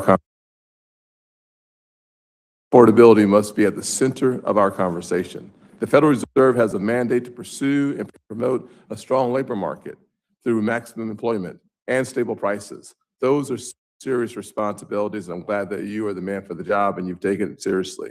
They require clear thinking, steady leadership, and the commitment to follow the data, no matter the political ramifications. It also requires understanding the forces shaping our economy, including AI's impact on jobs, wages, productivity, and prices. Independence is not a slogan. It is a responsibility. And the best way for the Fed to protect its independence is to stay focused on its mission. For too many years, the Federal Reserve drifted into issues outside of its core responsibilities, and America paid a price for it. Mission Creep makes the Fed less accountable and undermines public trust. I am encouraged by the steps that you are taking to reform our central bank. That starts with a more disciplined approach to how the Fed communicates, moving away from overly detailed predictions about where interest rates might be going in the next several months is a helpful step to make sure the Fed is able to adapt when conditions change. Families, small businesses, and markets are better served when the Fed follows the data in front of them, not a forecast that may change in an instant. Less guessing and more discipline will help the Fed stay flexible, credible, and focused.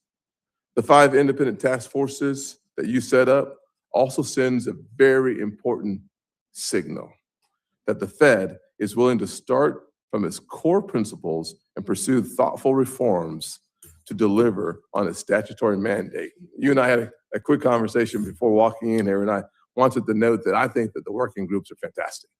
Frankly, I think that the composition of the working groups is really important. One of the things that we talked about was a balance sheet working group.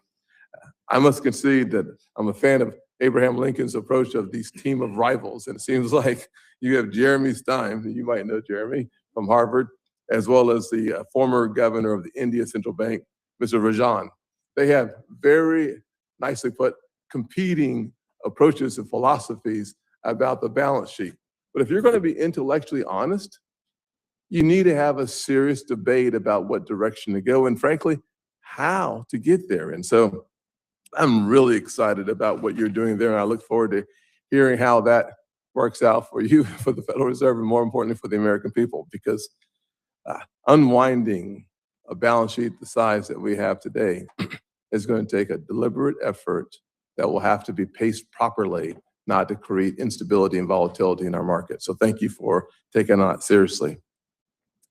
As AI reshapes the economy, the Fed should understand its impact on jobs, productivity, and prices, and the financial system without using technological change to expand its mandate. That same discipline should guide the Fed's approach to bank regulation. The U.S. banking system is sound and resilient, but we cannot take that for granted. Preserving that strength requires regulation and supervision that are clear, appropriately tailored, and focused on real risks. According to the July 2026 Monetary Policy Report, bank capital is near historically high levels. As the Fed finalizes Basel III Endgame and other capital rules, it should pursue better calibrated requirements that preserve resilience without unnecessarily restricting lending.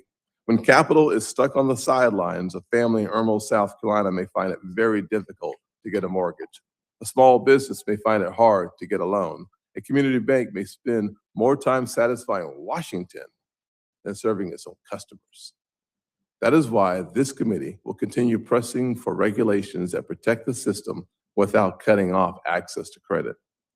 I want the Fed to be very successful. We need the Fed to be successful. Prices become more stable when your job is done well. Markets gain confidence, wages grow, and more families have the opportunity to save, invest, buy a home, and live their version of the American dream. Welcome today. Ranking Member, the floor is yours. Thank you, Mr. Chairman, and welcome back, Mr. Warsh. So about 2 months ago, you appeared in front of this committee for your nomination hearing, and you refused to answer basic factual questions.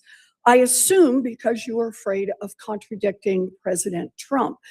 Your answers during the hearing were so troubling that this committee had a party line vote for Fed chair for the first time ever in our history. You were confirmed by the Senate in the tightest vote for a Fed chair in U.S. history. So you now face an uphill battle to show that you have the independence needed to run America's central bank and to serve American families and not just President Trump and his billionaire friends. Now, President Trump's corruption and failed economic agenda is raising costs across the board.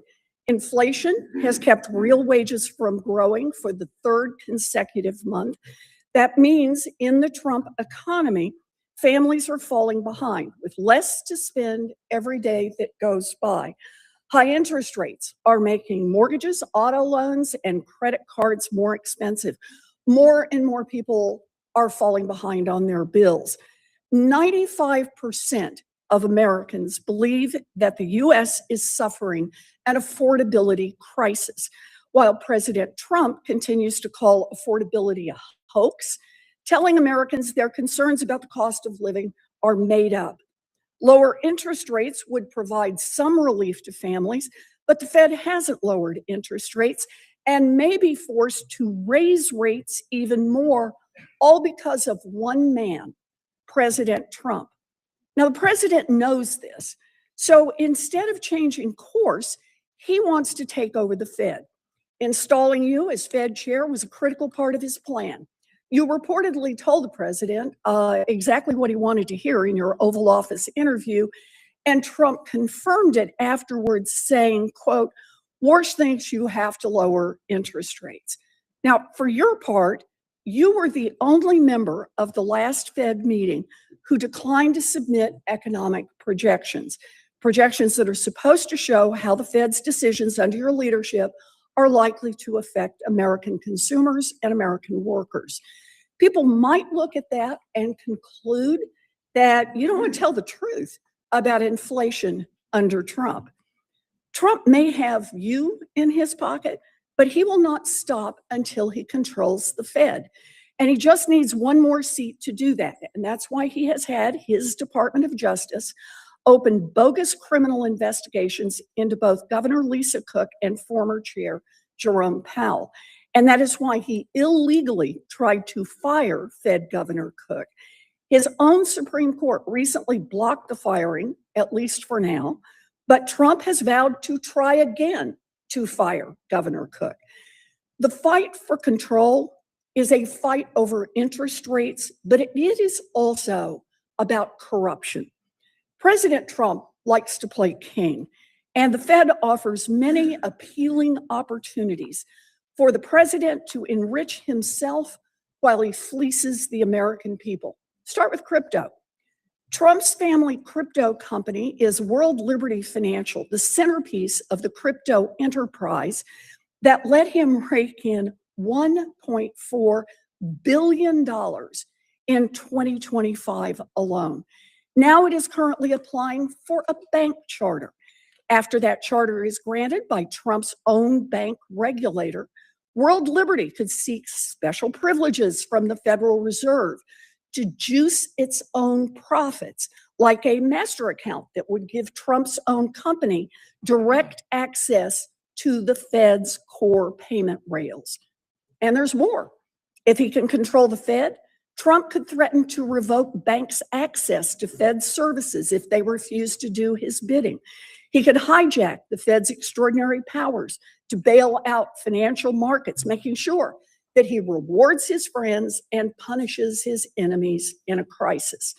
And you better bet that Trump will turbocharge the Wall Street deregulation that is already underway, juicing mega bank profits and CEO bonuses, knowing that American taxpayers will be on the hook once again if there's another devastating financial crash.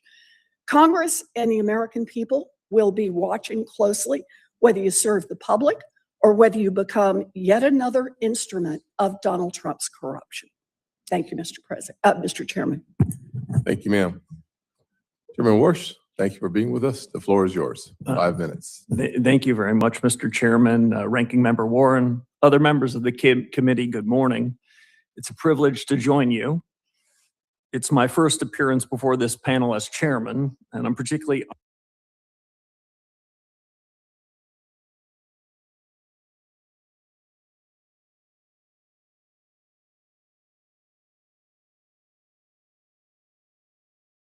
in submitting the monetary policy report. I can't help but think of a long line of central bank chiefs who came before the Congress in keeping with the Federal Reserve Act, and I can't help but think of the best of the Fed's traditions. As a country, we just marked our 250th year, and when Americans count our blessings, we can include an economy predicated on the brilliance of our constitutional design and system of ordered liberty, an economy without equal in all it's done for human flourishing. Some forms of communication, including some that the ranking member referenced, are discretionary, but not this one, and for good reason. It's a prudent and wisely conceived obligation designed to keep the Fed responsible, accountable, and faithful to the mandate that you gave us of full employment and price stability. These obligations are of a piece with the Fed's rightful independence in the conduct of monetary policy. Today, we're at a hinge point in history, and it's up to each of us, myself included, to meet this moment. The Fed's #1 objective is to get monetary policy right. That's our clear and constant aim, the star by which we steer by. And if we get policy right, and we will, the inflation surge of the last 5 years will be a thing of the past. Just a month ago, I chaired my very first FOMC meeting. My colleagues and I recognize that high inflation has been an undue burden on American households and businesses. And while monthly fluctuations are inevitable, especially in an unsettled world, underlying inflation over longer-term horizons is determined largely by monetary policy. As I've said before and will say today, inflation is a choice. The members of our committee have no tolerance for persistently elevated inflation, and we share a resolute commitment to restore price stability. That was our focus when we met a month ago, at which we decided to hold the target range in the federal funds rate at 3.5% to 3.75%. Naturally, our work at the Fed demands a proper reading of economic conditions. As you might have seen in our report, economic activity is expanding at a solid pace, showing resilience in the face of recent developments. Household consumption growth is moderate, and manufacturing output has moved up steadily this year. The housing sector, however, strikes a different note. It gives a different picture and continues to lag. I want to highlight the most striking feature of our economy right now, and it's business investment. It is a surge in capital.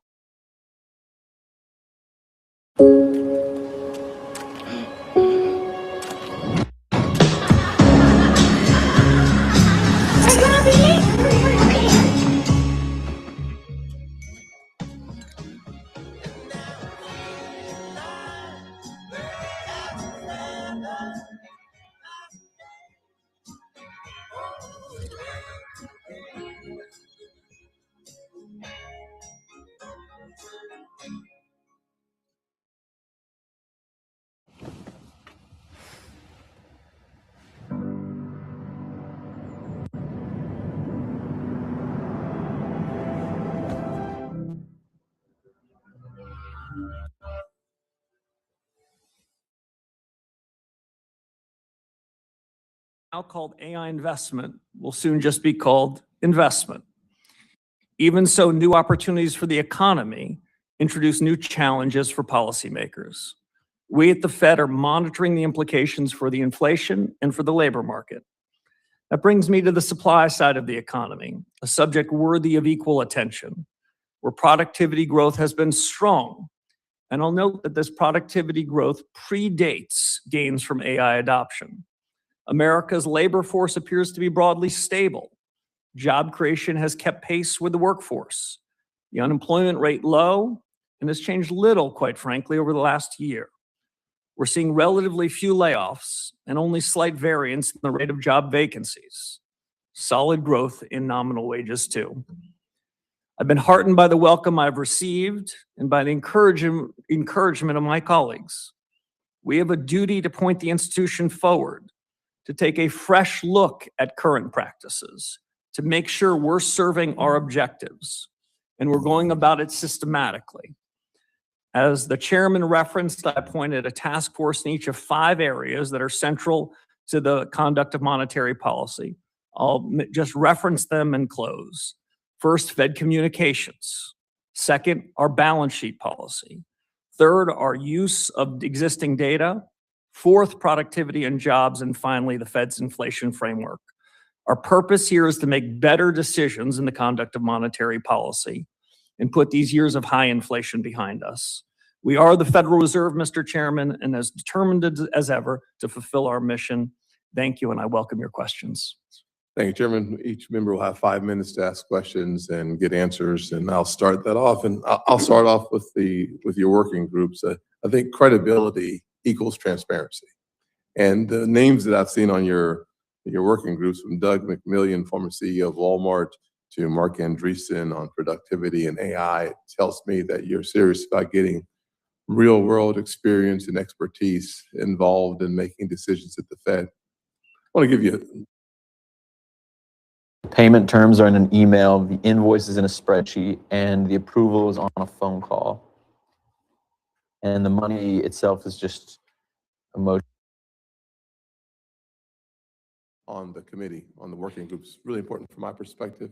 I think it lends itself to having more confidence in the Federal Reserve. I want to give you a minute to talk about one part of it, and then I want to move quickly to AI.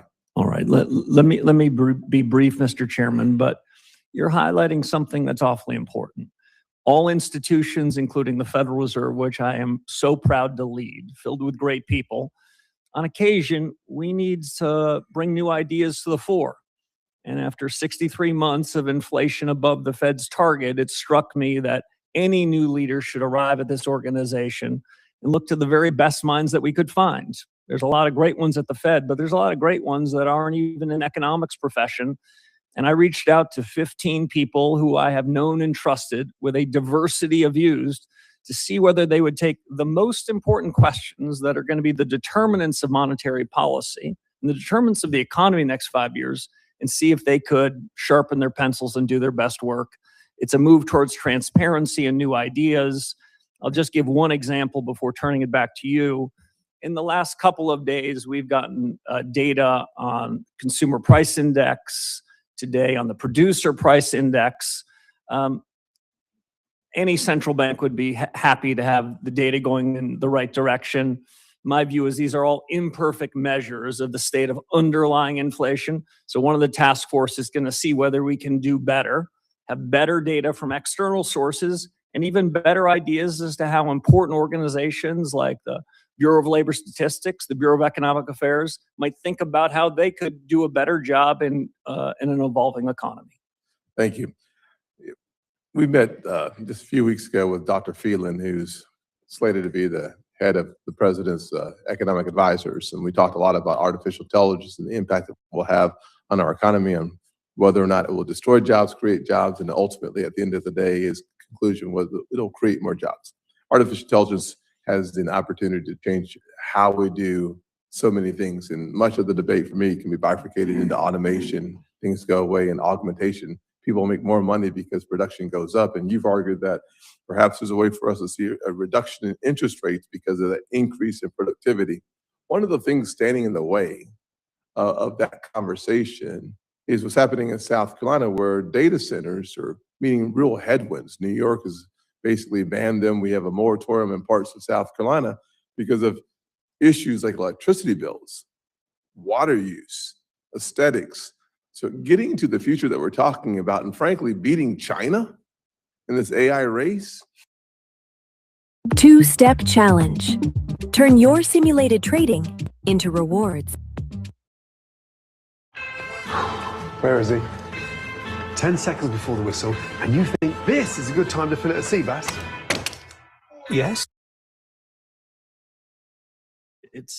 I can't think, Mr. Chairman, of a more consequential change to the U.S. and global economy in my adult lifetime than the surge of investment and the potential in around AI. That's part of the reason why one of my task forces is to focus on what's the effect of this general purpose technology on both parts of the Fed's mandate, on ensuring stable prices, but also on full employment. You gave us both parts of that. Yep. We don't have any legislative orphans at the Fed. There's no disfavored part.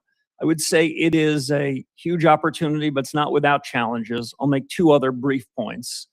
I think the United States is extremely well positioned to be at the cutting edge and extract more productivity, which should be good for U.S. companies and U.S. workers than any other country in the world. Any other country would exchange positions with us in a moment.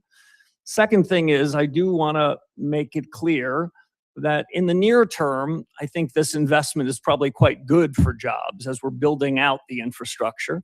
And over the long term, my best guess is that this will improve American productivity and will improve the real wages and will help us on full employment. But between the short term and the long term, it can have a disruptive effect. And we're attuned to that. And it's part of the reason why I wanted to shed some new light on it with some outsiders.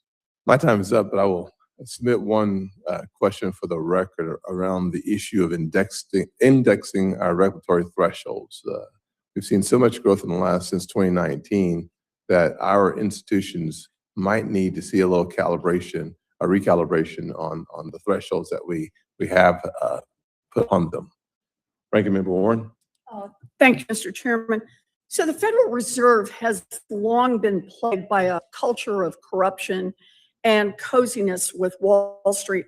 Over the last 5 years, at least 6 years have been implicated in serious ethics scandals related to personal stock trading and self-dealing.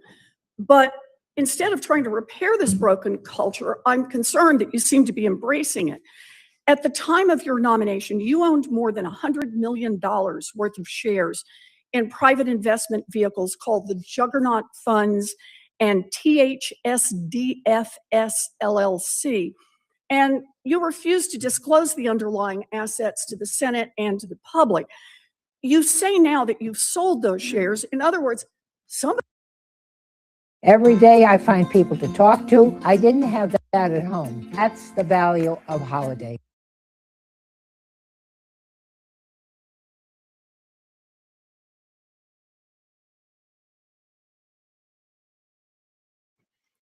Senator Warren, this is a discussion you and I had in the public square 7 weeks ago, and I'm thrilled to tell you that I have fully honored the obligations I had under the agreement I had with the Office of Government Ethics. Yeah, I'm there is glad you continued did, disclosure, but I which I'm happy to make as consistent with the I asked you a agreement. very specific question.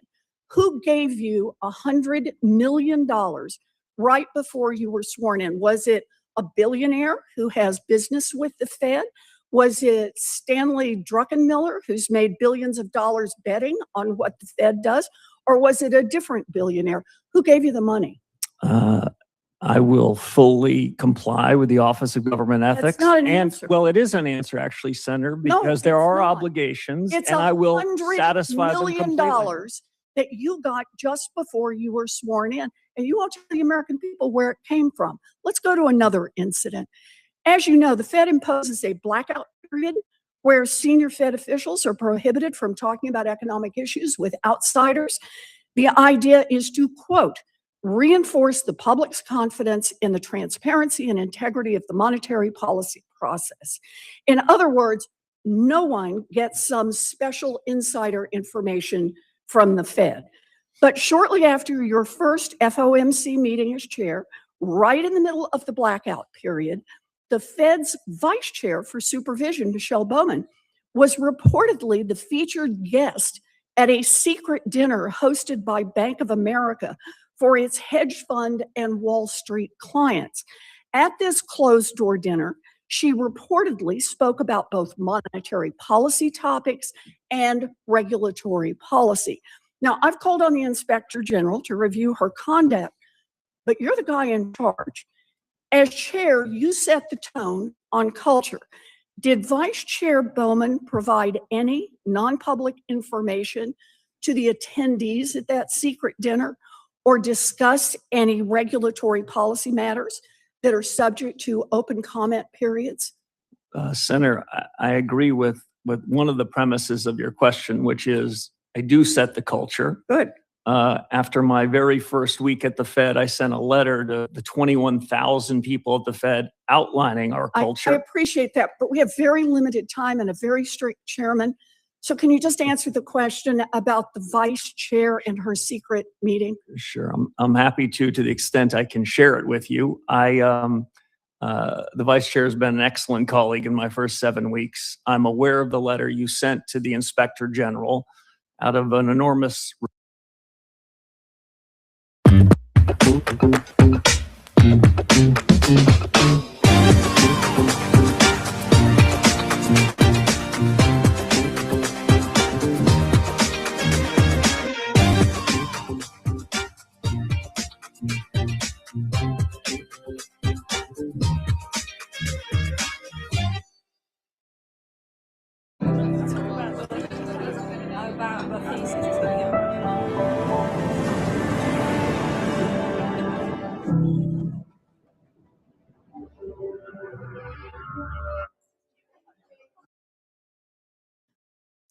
Did you ask her? I can answer a simple question, which is, I wasn't at the meeting. I I don't know the understand that. facts. No one But I'd thinks be you were. very Did interested you in the ask fact about finding the being facts? done by an Did independent you inspector care general. enough to ask, how can you be chair and not ask your own vice chair whether or not she violated the blackout period, violated the law? I think it'd be inappropriate for me to prejudge facts that are being discovered I by don't an know how you independent actor. prejudge them if you don't ask. Well, I don't know how to prejudge them if I wasn't in the So just attendance tell of a me, meeting. did you ask? She's been an excellent colleague. Did you We've- ask? I've asked her a lot of things Did you about ask? supervision and regulation. Yeah, because I we've been think that's busy one doing more a lot of question real you work don't over want the to last answer. 7 I weeks. gotta say, I'm gonna take the same time you did. I just gotta say, You hope so. the tone that you are setting is one that seems to invite corruption, and that's going to be a real problem. We've had 7 weeks, Senator Warren, and we've set a tone of performance, accountability, responsibility, and integrity. Senator Rounds has the already- floor. Thank you, Mr. Chairman. Mr. Warsh, welcome to your first meeting. Thank you, Senator. Let me give you an opportunity. I think I've got some questions that I think are important with regard to the Basel III and what we're going to do with it. But before we get into that, I think you've been basically harassed a little bit in terms of making accusations to you. Let me give you just a minute to perhaps respond in a just straightforward manner to some of this stuff. Anybody give you $100 million? No, Senator. No one did any such thing. Possible that you may have had assets that were sold based upon an agreement that you had as you became the nominee for the chairmanship? Yes, I had earned assets over a long period of time and went over and above any ethics agreements and have sold or in the process of selling, have nearly completely sold everything that I had earned during that period and have rolled those into the equivalent of cash and T-bills. So basically away from investments based upon the market and back to treasuries. Yes, exactly right. I thought that that was the prudent thing to do given the responsibilities and the importance of setting the tone.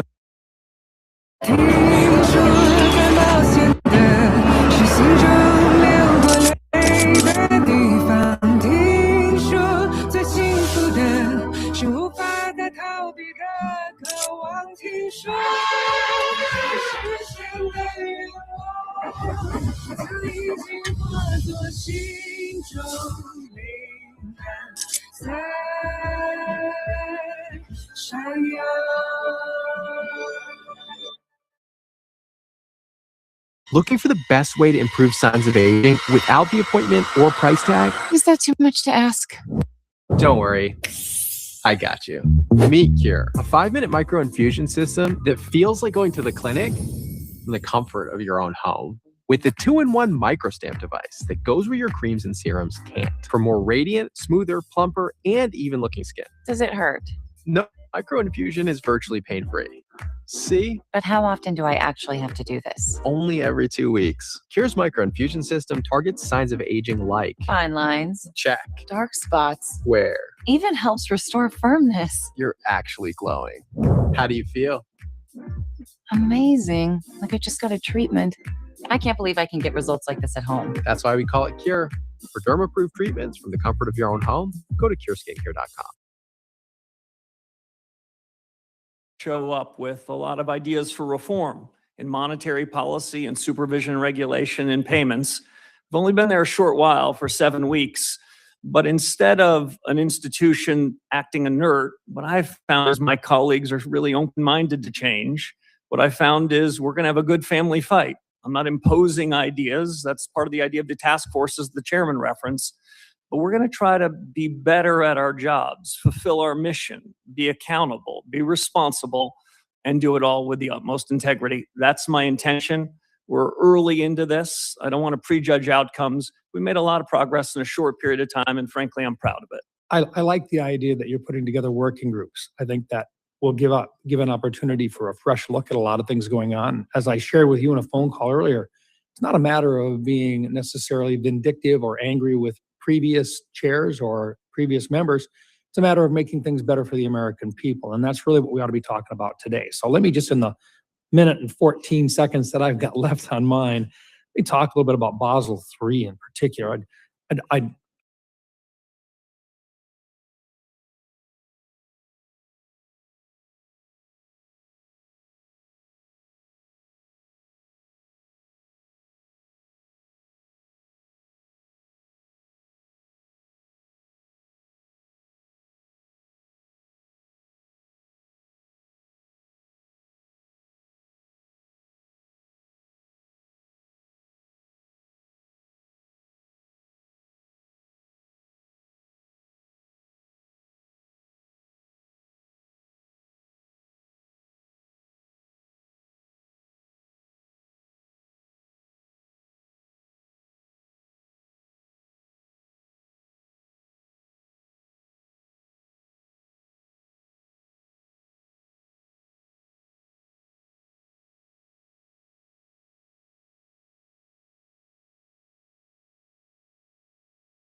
but for other institutions, to a whole range of these new artificial intelligence models so that they can protect themselves.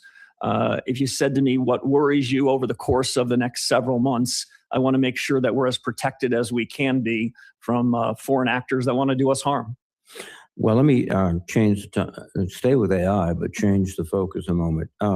Recently, Governor Waller and New York Fed President John Williams have warned that AI investments may be increasing inflation. And many economists have similar warnings. So are AI investments current drivers of inflation? This is one of the good family fights. Let me give my own view on it, which might be somewhat nuanced from the way you just described it and some of my colleagues. The shock of AI, the supply shock of AI, has an effect on demand and supply. We see the effect on demand much more quickly. We see it in the capital investment I referenced. We see it in the prices of chips that are going up. We're inferring, which is just a fancy word for guessing, when the effects will happen on the supply side of the economy. I don't view a one-time change in prices as necessarily being inflationary, because I think there's a supply response. In that way, this is different from a foreign conflict and what it might do, which tends to reduce the supply side of the economy. Will it increase measured prices over the course of the next 12 months? I suspect it will be. Whether that's inflationary or not, that's up to the Federal Reserve, and we're going to have something to say about that. Okay. Now, one of the interesting things about our economy is becoming more and more productive. But one of the disappointing things is that household pay is not rising relative to that productivity. And we're seeing less benefit from productivity gain. So what's driving this trend? Yeah, it's a great question. I don't have a perfect answer to it. Like you, we think a lot about real take-home pay. The part that the Fed can do a lot about is the real part. If inflation were lower, real take-home pay would be higher. That's just the arithmetic. Your other question's a broader one, which is what are we going to see the productivity improvements lead to a surge in wages? Wages have moved up at a reasonable pace, but it's likely that as productivity moves up more, we should see wages move more. Getting that timing right, understanding when that happens, that's a puzzle, and it's a puzzle we're going to continue to work on. In the last 10 seconds, will AI eliminate jobs at a catastrophic rate? So you're asking me to prejudge the task force. My short answer is over the long term, absolutely not. I believe that this is a long-term job creator, but will it be disruptive? And will some people have their jobs at jeopardy because of the new technologies? On that, I can't offer any sort of guarantee or comfort. Senator Britt. Thank you, Mr. Chairman. Chair, thank you so much for being here with us today. Certainly appreciate the opportunity to have a conversation, and obviously so early in your tenure in this new role. In this year's monetary policy report, one of the most encouraging themes is the increased in business investment that we're seeing across the country. In Alabama and many places, we're seeing companies expand, manufacturers grow, and communities are benefiting from that investment. I believe that these are good signs and that they're also important for the future because they help us determine whether America remains the most competitive economy in the world. My question for you is, as you look at the economy, what data tells you that today's investments are laying the groundwork and the foundation for a stronger long-term growth and greater American competitiveness? So it's a great question, and thanks for highlighting the capital investment boom. This is what most countries are searching for. This is the seed corn for the next group of job creation and productivity. To be honest, over the last dozen or so years, we have been waiting for the surge in business investment. I know in some academic accounting sense, this is leading to a surge in prices in the next 12 months.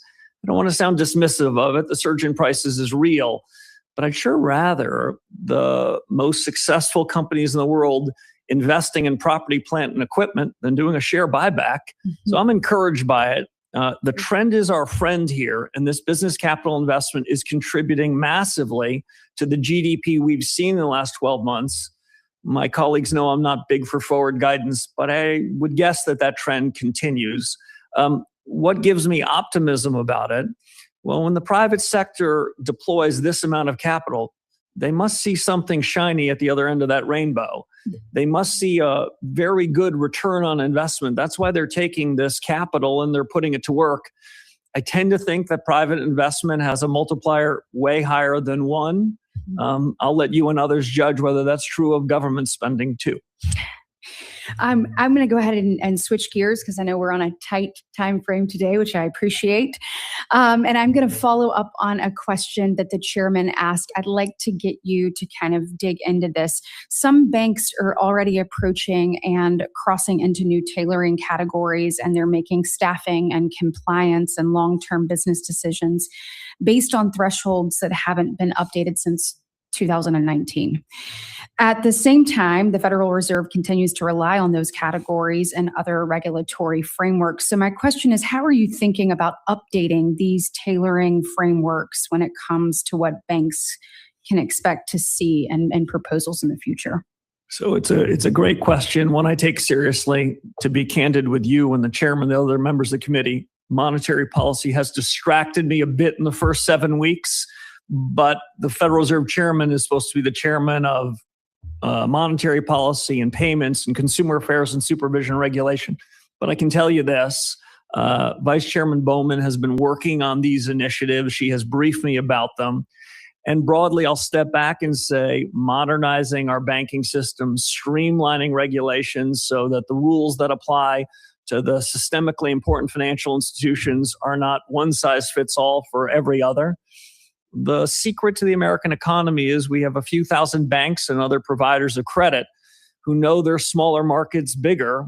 I'd rather have that system than what most of our G20 peers have, where they have a half a dozen institutions implicitly backed by their government. I think reform is coming to supervision and regulation. I have my own ideas that might be as dramatic as I've already shared on monetary policy here. And I think the sooner we can get to the bottom of it, the better. if I could say one more thing, the reforms we've been putting in place over the last 15 years coming out of Dodd-Frank, as we learned in the Silicon Valley Bank example and the First Republic example, they didn't work perfectly. My predecessors had very little choice but then to do another overall bailout. We don't want that to happen again. So we want to tailor the rules and the capital so they serve the best interests of the U.S. economy, which I describe as a system that is safe, sound, and competitive. And I just hope, given what you've said, we double down on reviewing the framework. We know how important tailoring is, and also just the need for regulatory certainty. So thank you for that. In my last remaining seconds, I just want to say thank you for your commitment in the first 7 weeks, almost 2 months. You said it earlier, but to performance, to accountability, to responsibility, and to integrity. Appreciate what you're doing and look forward to continuing to work with you. Thank you, Senator. Senator Warner. Thank you, Mr. Chairman. Chairman Warsh, it's good to see you again. 7 weeks in, you got a hell of a job. Inflation's still too high. How you predict the president's chaotic foreign policy, wars in the Middle East. I'm going to come to an AI question, but let me be clear. As I said to you yesterday, I didn't vote for you, but we're going to find a lot of common ground to work together. I am going to hold you, and I've been appreciative of your comments about inflation, about the Fed's independence, but I think there are many, many common areas we can work together on and look forward to that. I want to hit, when one of the things that most impressed me in our first meeting was your recognition that probably the biggest issue you're going to face is AI. My 2 cents is, I think it is going to have long-term, I agree with you, it's going to be job creation. Very short-term, I think you may see some upsurge in terms of energy production and data center build out. Years 2 through 5, 2 through 6, I think there could be massive economic disruption, particularly towards new college grads. It's a policymaker's job, but this is going to have the potential effect. I hope I'm wrong, but I'd take a bet with you that 3 years out, we could see 30% recent college grad unemployment. If we see that, what do you see the Fed's role is in terms of urging your actions, but also helping us sort that out? Senator, first of all, I appreciate it. I promise to... Don't say nice things about me. He's got me on a clock. Answer my question. All right, good. Well, let me just say... I do indeed. Let me just say this. I appreciate that you haven't given up on me. I haven't given up on you. I haven't given up on your colleagues. I'm the independent head of a central bank. No matter how people voted, I'm going to be serving all of you. This doesn't count against my time.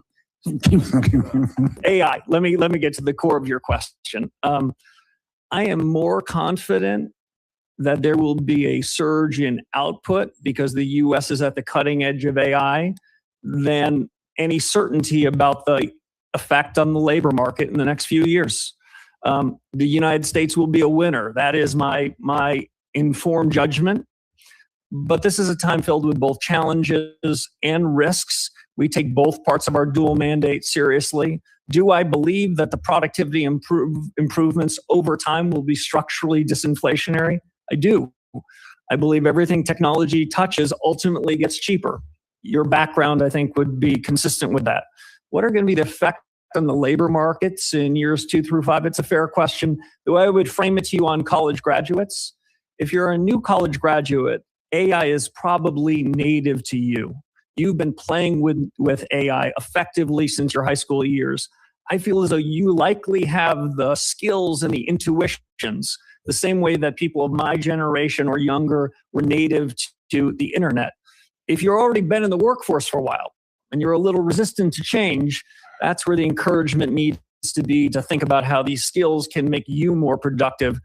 These are fair questions. I don't have easy answers, but I do have a task force that's going to be thinking about it. We have to work together on, because if we hit this bump, and I think it's going to come, we got to collaborate. Now, Senator Reid asked a very good question about Mythos, and I 100% agree. Mythos is already yesterday's news, right? Because these models are coming out so quickly and they pose such security risks.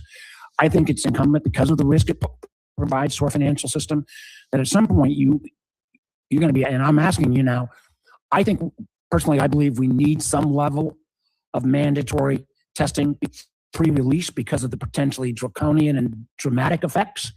Now, how long, who's on that panel is critical, but what do you think about pre-testing release regime going forward, more than just the voluntary willingness of a company to come forward Yeah, so two things. First, these models are in their capabilities are growing at an exponential rate. In technology, we would say hyper Moore's law. It wasn't long ago people sitting in my position thought that the US was a time of secular stagnation. All the good stuff had been invented. Boy, that seems awfully anachronistic. We're moving fast. So what can we do? I don't have, as it currently structured, decision rights as to who has access. But I do have a bully pulpit, as you mentioned, and I'm unafraid to share my views with the Treasury Secretary and others. The cutting edge is moving very quickly. Key institutions are vulnerable. The sooner they can mitigate their vulnerabilities, the better. I'm looking forward to. Well, I hope that you will be willing to advocate moving on beyond a voluntary regime, because the downside risk. 12 seconds. Quickly address the role of all of the Federal Reserve banks and your vision of what the role they should play. So very quickly, I'll just say this. We should be good stewards of taxpayer money. We should be consolidating functions where we can. But my mental model, Senator, as I mentioned to you yesterday, is we should have 12 centers of excellence. I've got more than 12 problems on my plate.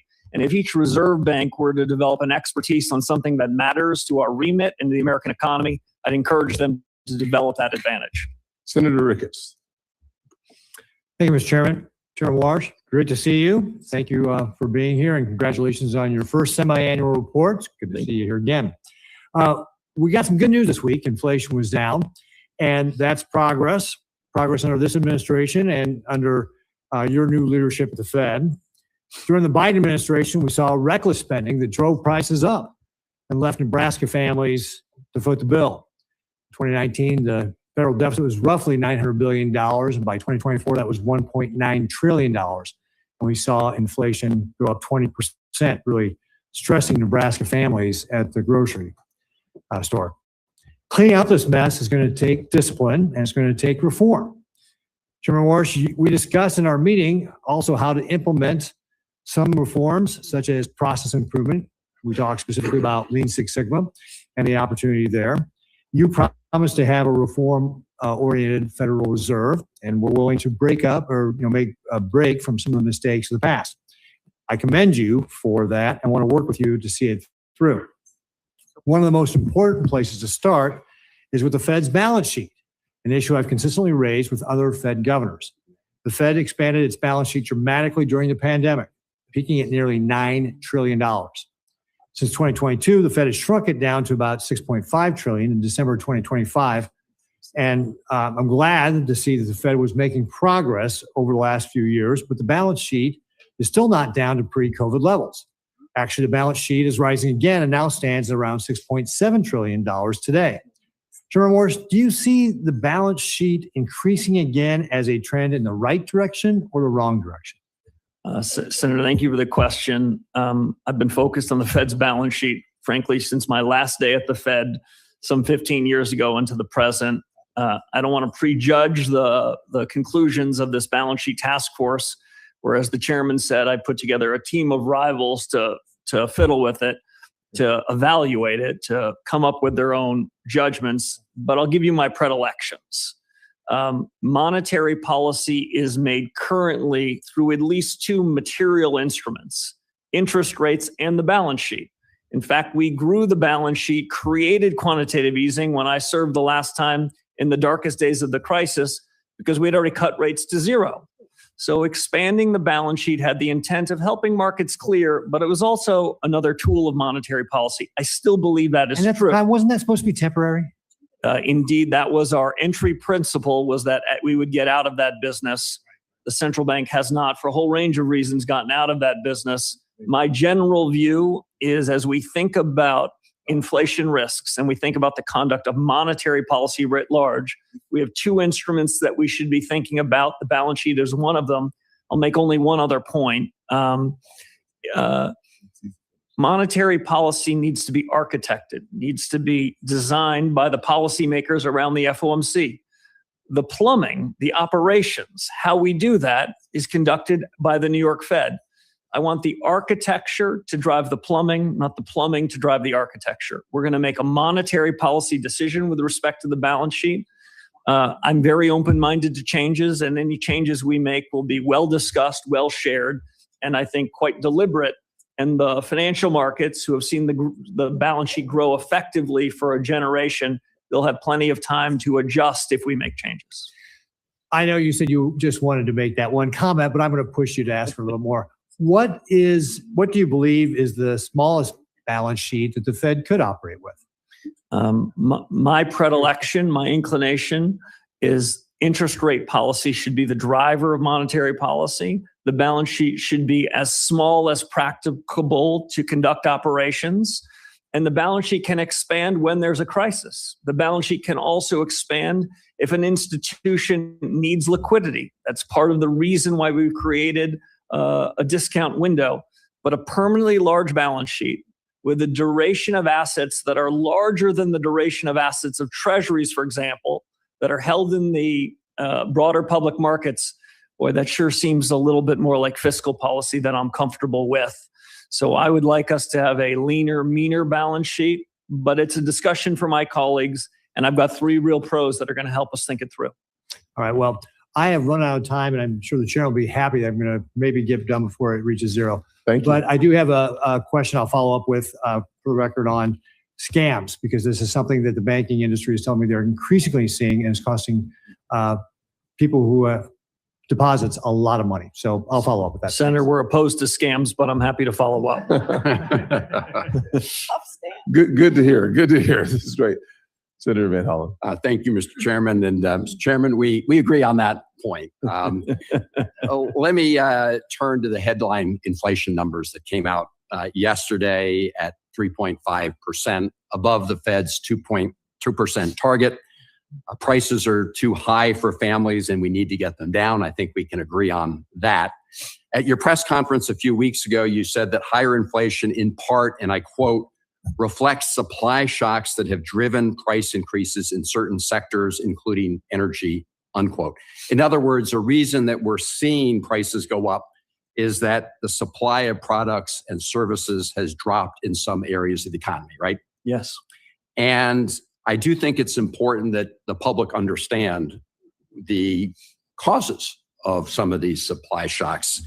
You would agree, would you not, Mr. Chairman, that the war in Iran has caused a supply shock in the energy markets? Yeah, the military conflicts have caused the price of oil to be higher than it otherwise would. Absolutely right. And Americans are paying the burden of that as we go.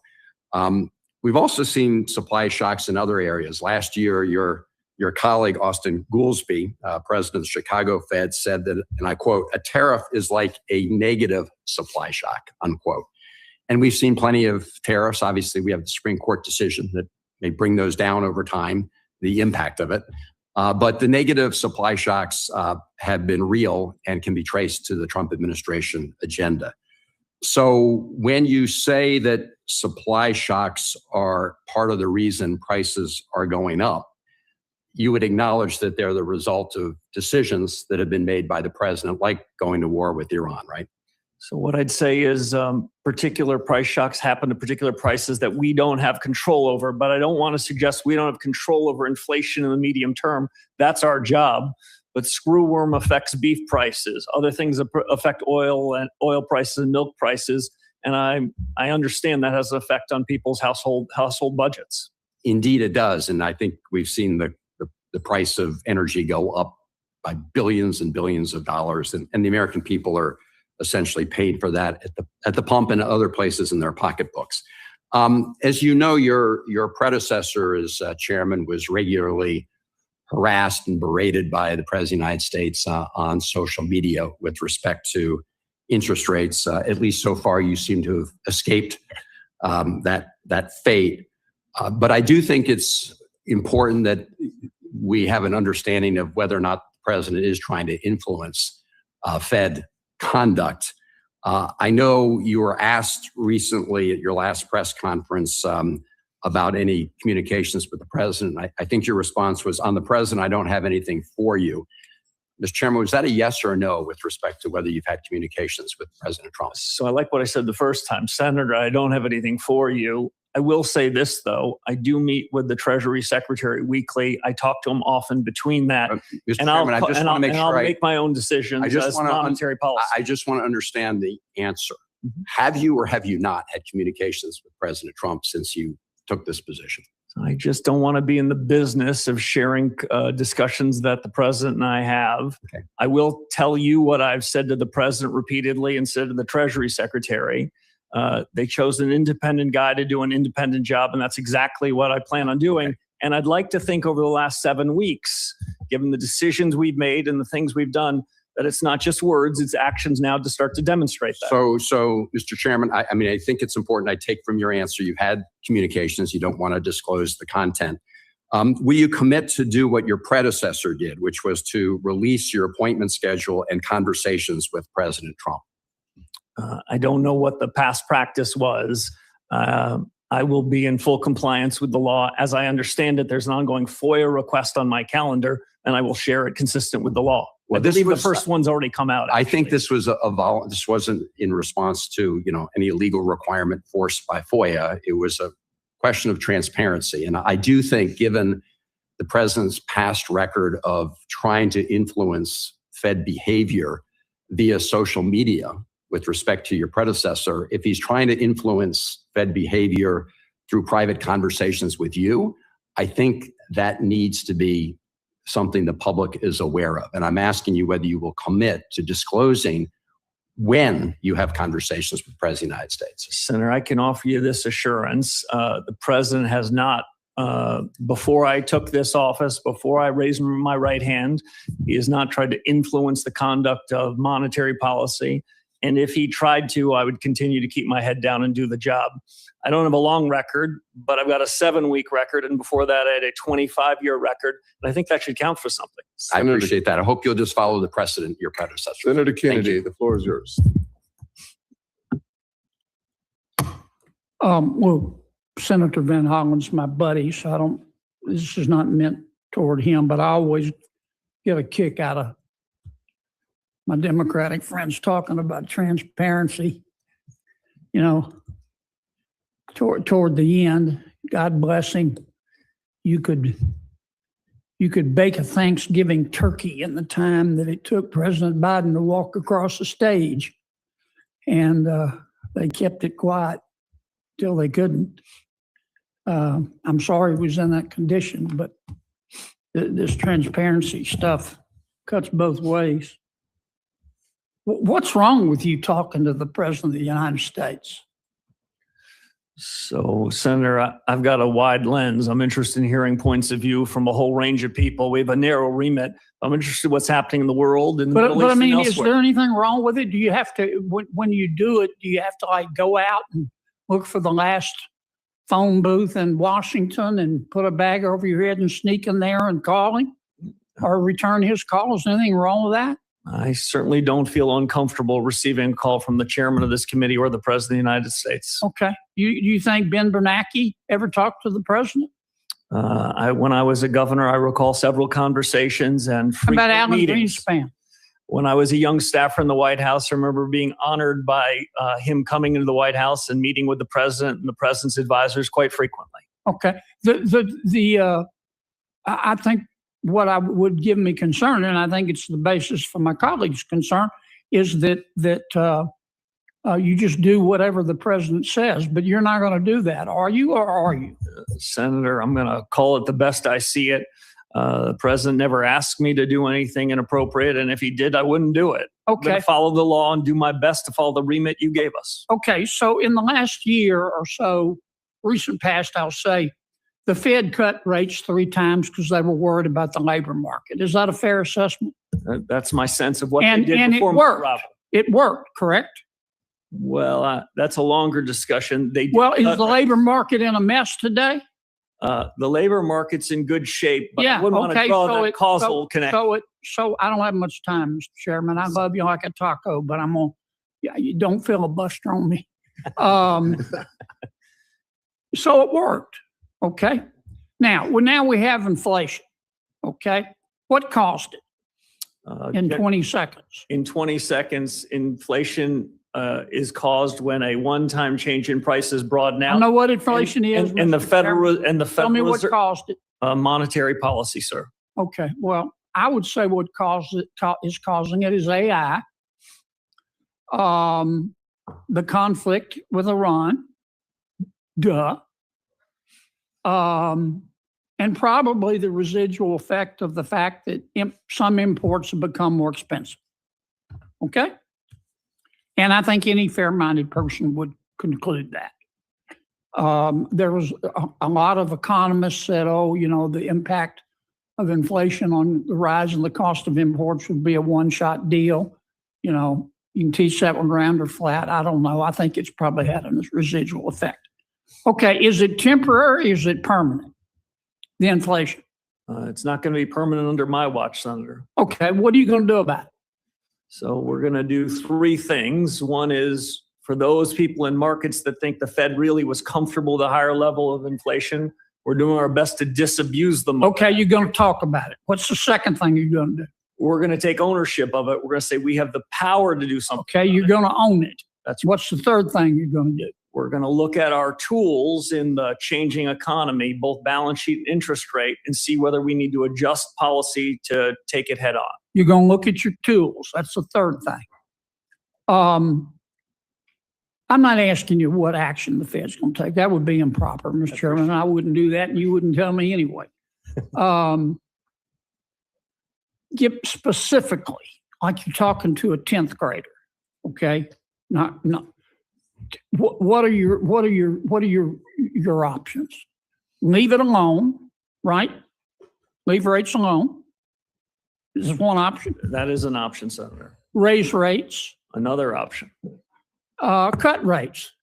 A third option. A non-exclusive list of options, but yes. Well, and a lot of it depends on whether it's temporary or permanent. So how do you decide whether it's temporary or permanent? I got that in with 6 seconds left. Well done. You use 5 task forces to get to the big and hard questions instead of trying to paper it over with policies that have not been proven as successful. Senator Cortez Masto. Thank you, Mr. Chairman. Chairman Warsh, good to see you again. Nice Thank you to for see you, meeting sir. with me. Thank you. You've talked about the task forces. What's the timeline for getting reports from the task forces? So I'm not a very patient person. People have said that to do all this good work, you'll need years. I gave them 6 months. Wonderful. Thank you. And that will be made public? Yeah, the details, even much of the deliberations. I want to do that in the public square because we all own these decisions at the end of the day. Ultimately, decisions will be made by my FOMC colleagues. I think they'll start to get briefings on some of the early reports from the task force, early indications, hopefully as early as September. With my expectation and hope by year end, we're going to hear their conclusions and decide what to do with it. Thank you. And then just for clarification, in January of 2025, do you recall the inflation rate? It was about 3%, correct? I'm going to have to take your word for the precise number, but I knew inflation was still well above target. Yeah, it was about 3%, and that's when Joe Biden left office. And the current inflation rate right now is about 3.5%. Is that correct? There are various measures. I'm confident in telling you it's been above target for 63 months. Is it above 3%? By some measures, by other measures, it's not. But I don't want to suggest I'm happy with any of those measures. I'm not. Okay, I appreciate it. Let me talk a little bit about an area that is important for me, and I think many states that deal with a hospitality tourism industry.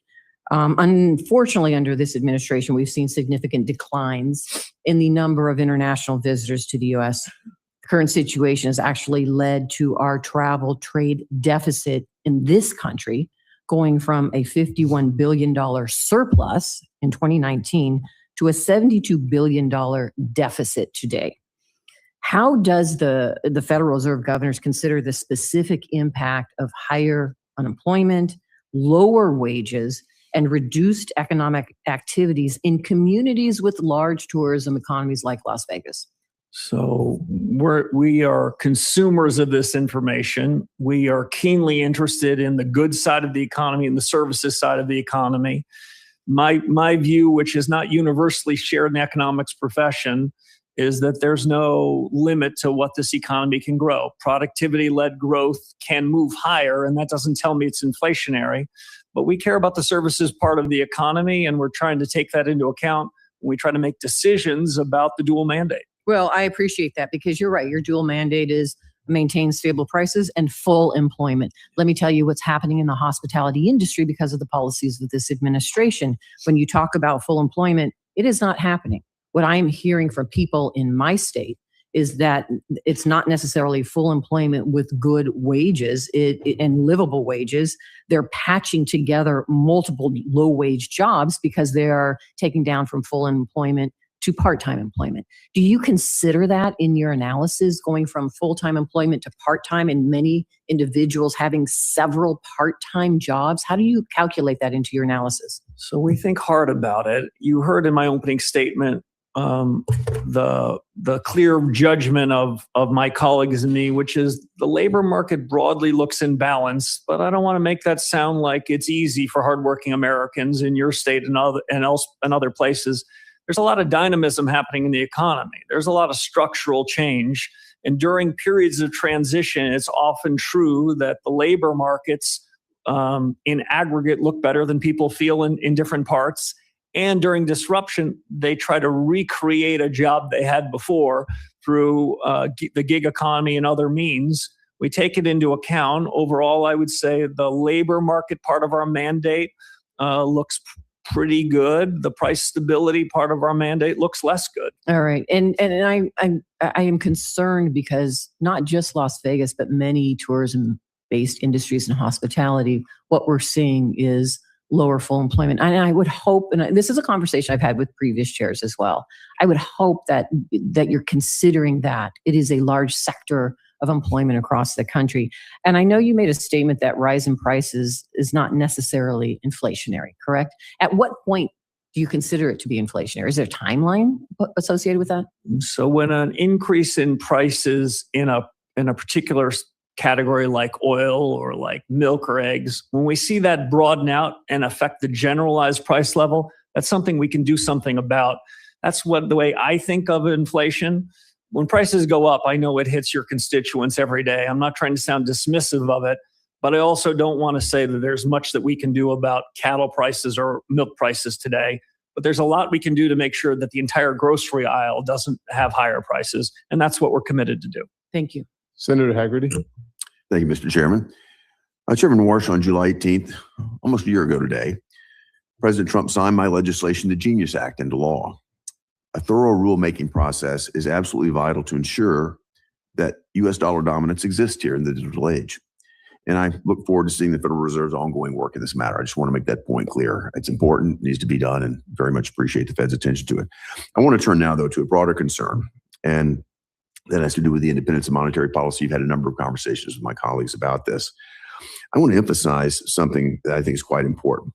The special insulation that the Fed receives with regard to monetary policy, I think as far as I'm concerned, it shouldn't extend to every other function of what the Fed does. I think it should be limited to monetary policy. For example, you think about bank regulations and supervision. That's entirely distinct from monetary policy. Regulation requires normative policy judgments about capital, about credit availability, about risk, economic growth, the structure of the banking system. All of these considerations need to roll into it. And you think about what's happened in recent years, regulation has even strayed far afield. You think about what's happened with respect to climate policy, or Michael Barr's failed Basel III proposal. These decisions are not the same as setting interest rates or managing the Fed's balance sheet. And quite simply, I think they're forms of executive regulatory power. The Supreme Court has clarified, for example, that the FDIC is subject to ordinary principles of executive accountability. Comparable regulatory functions at the Fed shouldn't be held to a different standard, in my view, simply because they sit within the central bank. So my question is this, Mr. Chairman, do you agree that the Federal Reserve's independence should be narrowly tied to its monetary mandate? Senator, thank you for the question. Like you said, independence is at its peak in the conduct of monetary policy. I believe that when I showed up at the Fed in 2006, I believed at my confirmation hearing 7 or 8 weeks ago. I believe it now. In the conduct of bank and regulatory policy on things like the Genius Act, my general view is we should be working with our bank regulators, the other bank regulators, the OCC and the FDIC, see if we can't put out our rules together. What I don't think we want is any kind of regulatory arbitrage where firms are trying to game who's got the lightest regulation and race there. I don't think there's anything wrong with us working together with other bank regulators to try to figure out what's the best policy. I've got some extraordinary colleagues at the Fed. They've been able to think hard about these issues.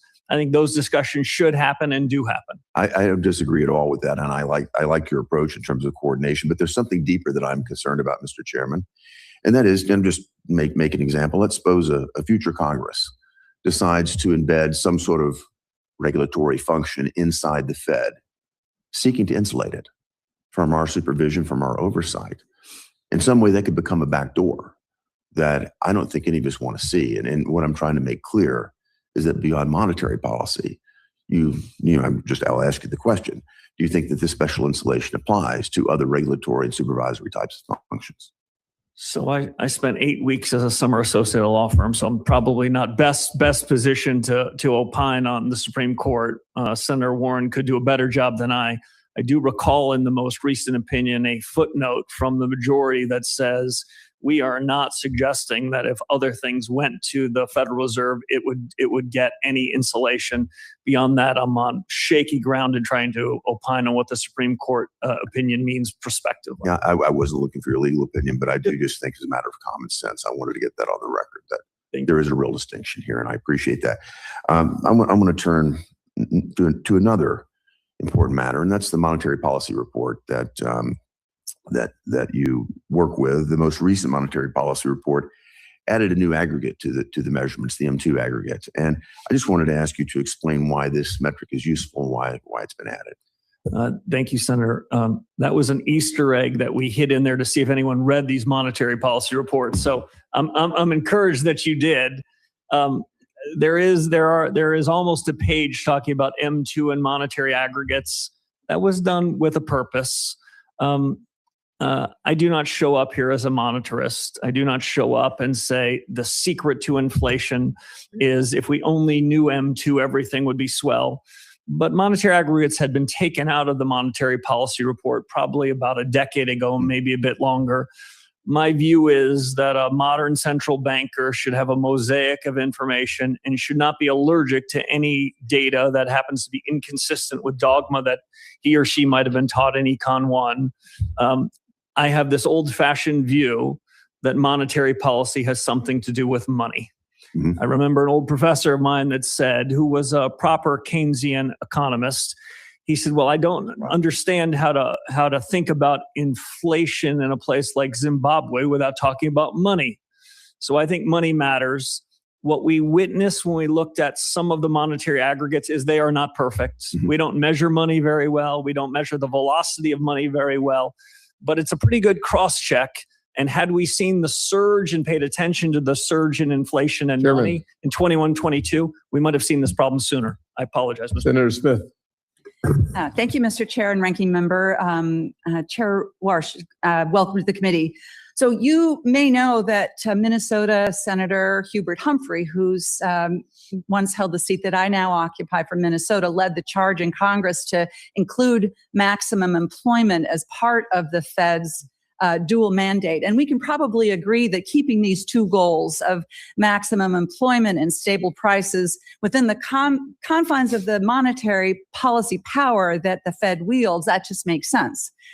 Because it's a strategy that delivers stable prices, a strategy that delivers stable prices while working people can't find jobs or can't afford their lives. I mean, that's not a healthy economy. I expect you to agree with that. And I do. Thank you. So I was very interested in the task forces that you established last month to advise you on reform and modernization. And I want to just ask you about one of them in particular. You've created a task force looking at productivity and jobs. And that's really good, it seems to me. This task force should be able to get at the power of the Fed's dual mandate and ask also some of the big questions that everyone is asking about the power, the impact of AI on wages and people's income and employment. So let me just ask about this particular task force on productivity and jobs. So as I understand it, it is led by three people, venture capitalist and investor Mark Andreessen, who's made billions from AI and is a major Trump donor, I'm another tech executive who recently laid off thousands of people, and then an academic economist from my alma mater, Stanford University, who is currently on leave to do research at Anthropic.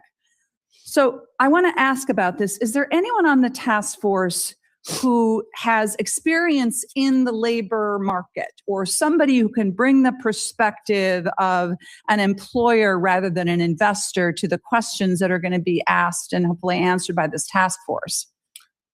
So if I could say two things. One is those three people you referenced are three of the smartest people that I know. And I've been... I'm not disputing that. I'm wondering how you intend to bring into this work the perspective of people who are working people, bring in the perspective of labor and not just investors. I think it's a fair question. I've got 18 colleagues who are going to join me and consume the deliberations they have in the report. And we're the ones that have the dual mandate. And as I said to your colleague, there is no disfavored part of our mandate. And we're awfully focused on full employment. So that's my commitment to you. We haven't outsourced this decision to three people. What we've outsourced to is a bunch of thinking about this massive technology shock. And I'll only note one other thing.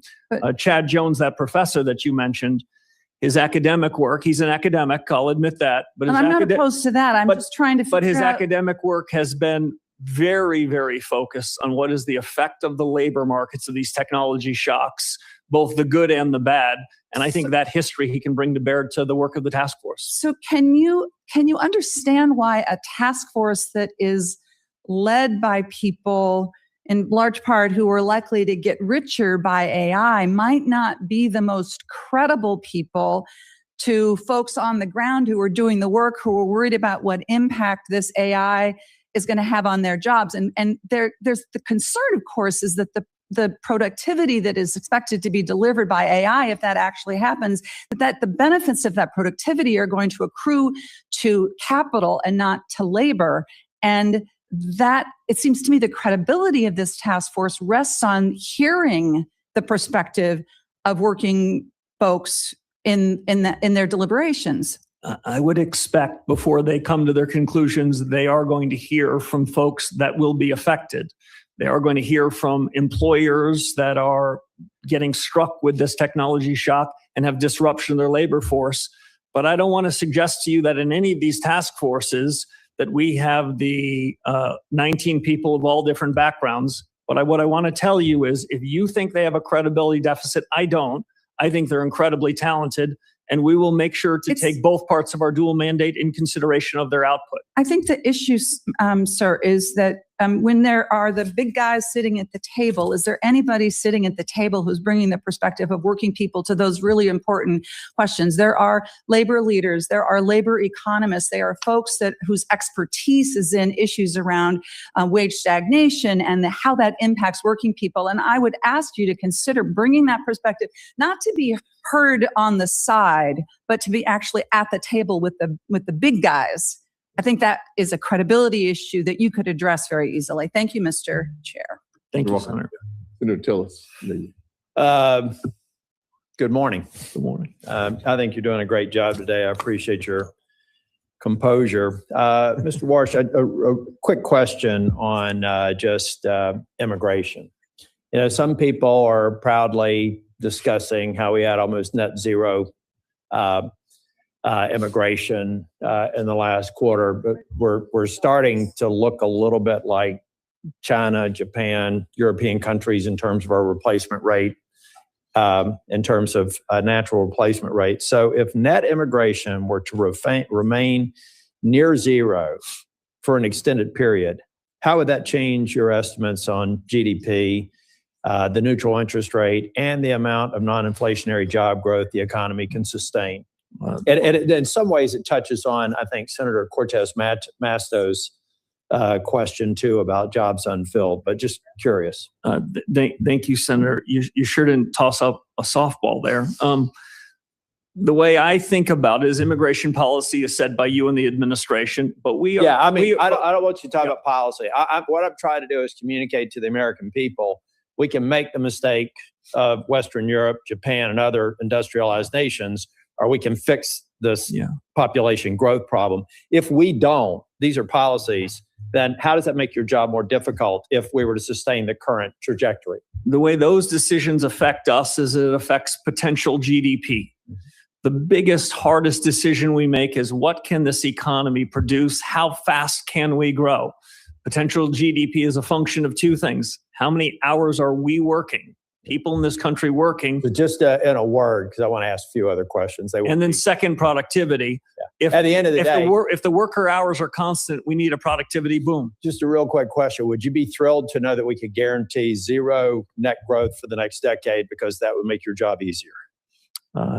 We're going to take the number of hours the American people and your policies produce, and we're going to do it the best we can. We got a problem. You can't fix it. But what I'm saying is if we're trying to make your job easier, having this on the agenda is not going to make your job easier. And I understand the position you have to take, but I want to point to something that people are high-fiving and talking about net zero immigration growth as if it's a good thing. It's only a good thing if you want to repeat the mistakes of Western Europe, Japan, China, and other nations that didn't get their replacement rate right. You know, bringing in great people that may have been born in Colombia and aspired to become a senator, for example, those sorts of things. I mean, didn't get it right every time, but no.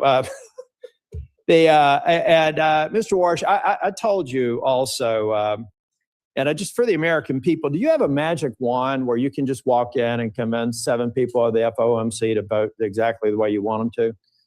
Perhaps I wish I do, but I do not have such a wand. So you are one of a body where you have to gain consensus to make an interest rate move, right? Monetary policy move, right? Yes, and it's a consensus-led organization. And based on some of the comments from even Governor Waller, who we'd consider to be, pretty hawkish just this week, he's not guaranteeing that we're going to be able to lower interest rates anytime soon based on data-driven decisions. Did that just occur this week?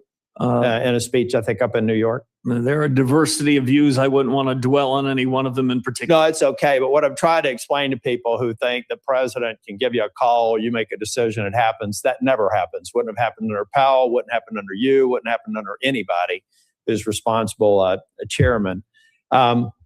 I just wanted to make that point. The last thing, if you could just tell me, I know you don't want to get in. I think Senator Britt asked you some questions. I love the fact that you're doing reform. I would like to see the project charter for the task forces, if you have that, if people are managing this, milestones, any sort of dashboard you have, the things that any well put together set of task forces would have assembled for a 6-month project. I'd like to just track it, not necessarily for the record, but if you could commit to have a meeting with the people running it with me, I'd like to see that just to watch the mechanics play out over the next 6 months.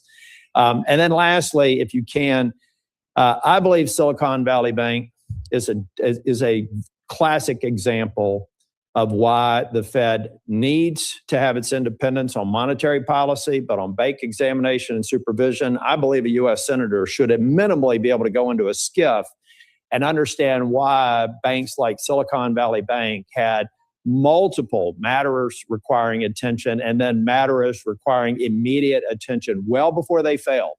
And nobody knew except some examiner and likely people in San Francisco, in the San Francisco Fed. That stuff has got to change. I don't see any rational basis for that independence, and we've got some legislation I'd like to talk with you about. Thank you, Mr. Chair. Thank you. The chair recognizes Mr. Warnock. Well, thank you so very much, Lucky Madam you. Chair. The American economy is heavily leveraged on the success of artificial intelligence. And this is an issue that I'm very interested in, been engaging and talking to folks in the industry and folks outside of the industry, various stakeholders. According to a Bloomberg analysis, AI spending most recently climbed to about 8% of the U.S. gross domestic product, driving the country's economic growth. Chair Warsh, you have long been bullish on AI.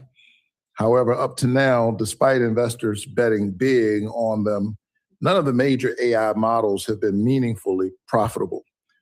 What are the consequences to our economy if none of these companies ever become profitable? So if they were to disappoint investors, I think the capital markets would dry up for them and some of that capital investment would be curtailed. I guess that's one way of putting it. I guess I'm getting at where ordinary folks are in the midst of that. The markets, behind the markets are real people, who have retirement savings and who are trying to make their present as well as their future work. American retirement accounts are increasingly tied to AI. And so there's the human issue, driven by massive increases in the stock prices of chip and AI companies. You might talk about the current markets in a way it's tall and narrow. Let's imagine if we are in an AI bubble. What would happen to our economy and more specifically Americans' retirement savings if that bubble popped? Yeah. So I think it's a fair question, Senator. I take it seriously. I'm not in the business of providing a Wall Street newsletter, but I'll say broadly to your question about the effects on the economy. Booms and busts do not help the real economy, and they don't make the central bank's job easier. What the central bank is trying to achieve is price stability, full employment, all in the context of financial stability. On the question of these AI companies, certainly the surge in their investment and the surge in their valuations is notable. But I'll also note one other thing, Senator. Over the course of the last couple of months, we've seen the market cap, both of the public companies and of private companies, under some pressure. At the overall indices, we do seem to see a broadening out. Now, why is that? Because earnings now for the last several quarters more broadly are moving up. I don't want to suggest that that should give us any complacency, but what the Fed's looking for is economic strength to broaden and the inflation that we talked about earlier to become more narrow. So I'd be worried about a massive economic slowdown. You know, the impact of Wall Street on Main Street, and I'd be worried about job losses. Stock prices tumbling would mean Americans could not retire as planned. And I don't want to see taxpayers holding the bag should this AI bubble pop. I'm not against AI. AI is not going anywhere. It has both promise and peril. I just want us to be thinking critically about this from all angles. Earlier this month, you announced a new task force to assess the effect of AI on productivity and jobs. The three individuals you chose for the task force are tech executives who have directly worked for or with AI labs, all three of them. Yes or no, will the Fed include anyone on this task force with an alternative viewpoint on AI? For example, anyone who represents the workers whose lives may be upended by increased adoption of AI tools and technology. So, Senator, it's a fair question. As I mentioned to your colleague a few moments ago, what I'd say is one of the people on those task forces is an academic. Now, I don't want to suggest that the academic is representing some You don't want to suggest that the academic is being academic. I don't want to suggest that, but this isn't a faculty lounge discussion. What I do want to suggest is that academics' work has spent a lot of time talking about prior technology shocks and the displacement that it has on labor. The assurance I can give you is that these three people on that task force, like the other task forces, they're not the deciders. You're talking to one of the deciders. Right. The 19 of us around the FOMC with a breadth of backgrounds and interest, we're going to decide what we think of their conclusions. Yeah, but as a decision maker, I always want various viewpoints. I certainly have nothing against an academic expertise. I think, that's important, and it's too often ignored in some of the appointments that we've seen around here lately. But here's my problem. Americans are worried about what AI will Senator, mean your for the time is economy. up. I'm wrapping up, sir. And I'm worried that this viewpoint isn't represented at the Fed, and I would look to broaden. Senator Lummis, your time is yours. Thank you so much. Thank you, Mr. Chairman, and welcome, Mr. Chairman. I have a couple questions about bank supervision before we go to monetary policy. The first one is Vice Chair Bowman has ordered an independent review of the supervision of Silicon Bank and signature banks. And I think that's a really good thing. I applaud her and support her efforts there. So have you instructed your staff, including the attorneys in the legal division, to cooperate with this independent review? Yeah. So thank you, Senator Lummis. This call for a review of what happened around Silicon Valley Bank preceded my time at the Fed. Yes, it did. But I'm certainly aware of the ongoing investigation. And my general rule is that we should be cooperative to investigations, and we should try to get to the bottom of the facts of on regulatory and supervisory issues. You know, there are rumors that there may have been destruction of records by some of the staff at the Division of Bank Supervision. And of course, that's a crime. So if records relating to the supervision of these banks were intentionally deleted by staff before you were at the Fed, before you ever became chairman, will you order your staff to assist in recovery of these records and cooperate with law enforcement? Yeah, so I made a bold statement to one of your colleagues before that I was opposed to scams. I can make a bold statement I'm opposed to criminal activity. I have no reason to believe there's any criminal activity here, but I think we want to get to the bottom of an investigation. If there's an ongoing investigation and investigators generally want access to things, there's no reason why they shouldn't have access. Thank you. I want to turn to a proposed rule that is being considered and ask for your thoughts on the proposed rule. And it has to do with the Federal Reserve Board's payment accounts. Skinny master accounts is kind of a term that's used. You know, my staff has told me that if a doctor submits statements to an insurance company, they have two choices. They can pay 5% in bank fees or wait 90 to 120 days for a paper check.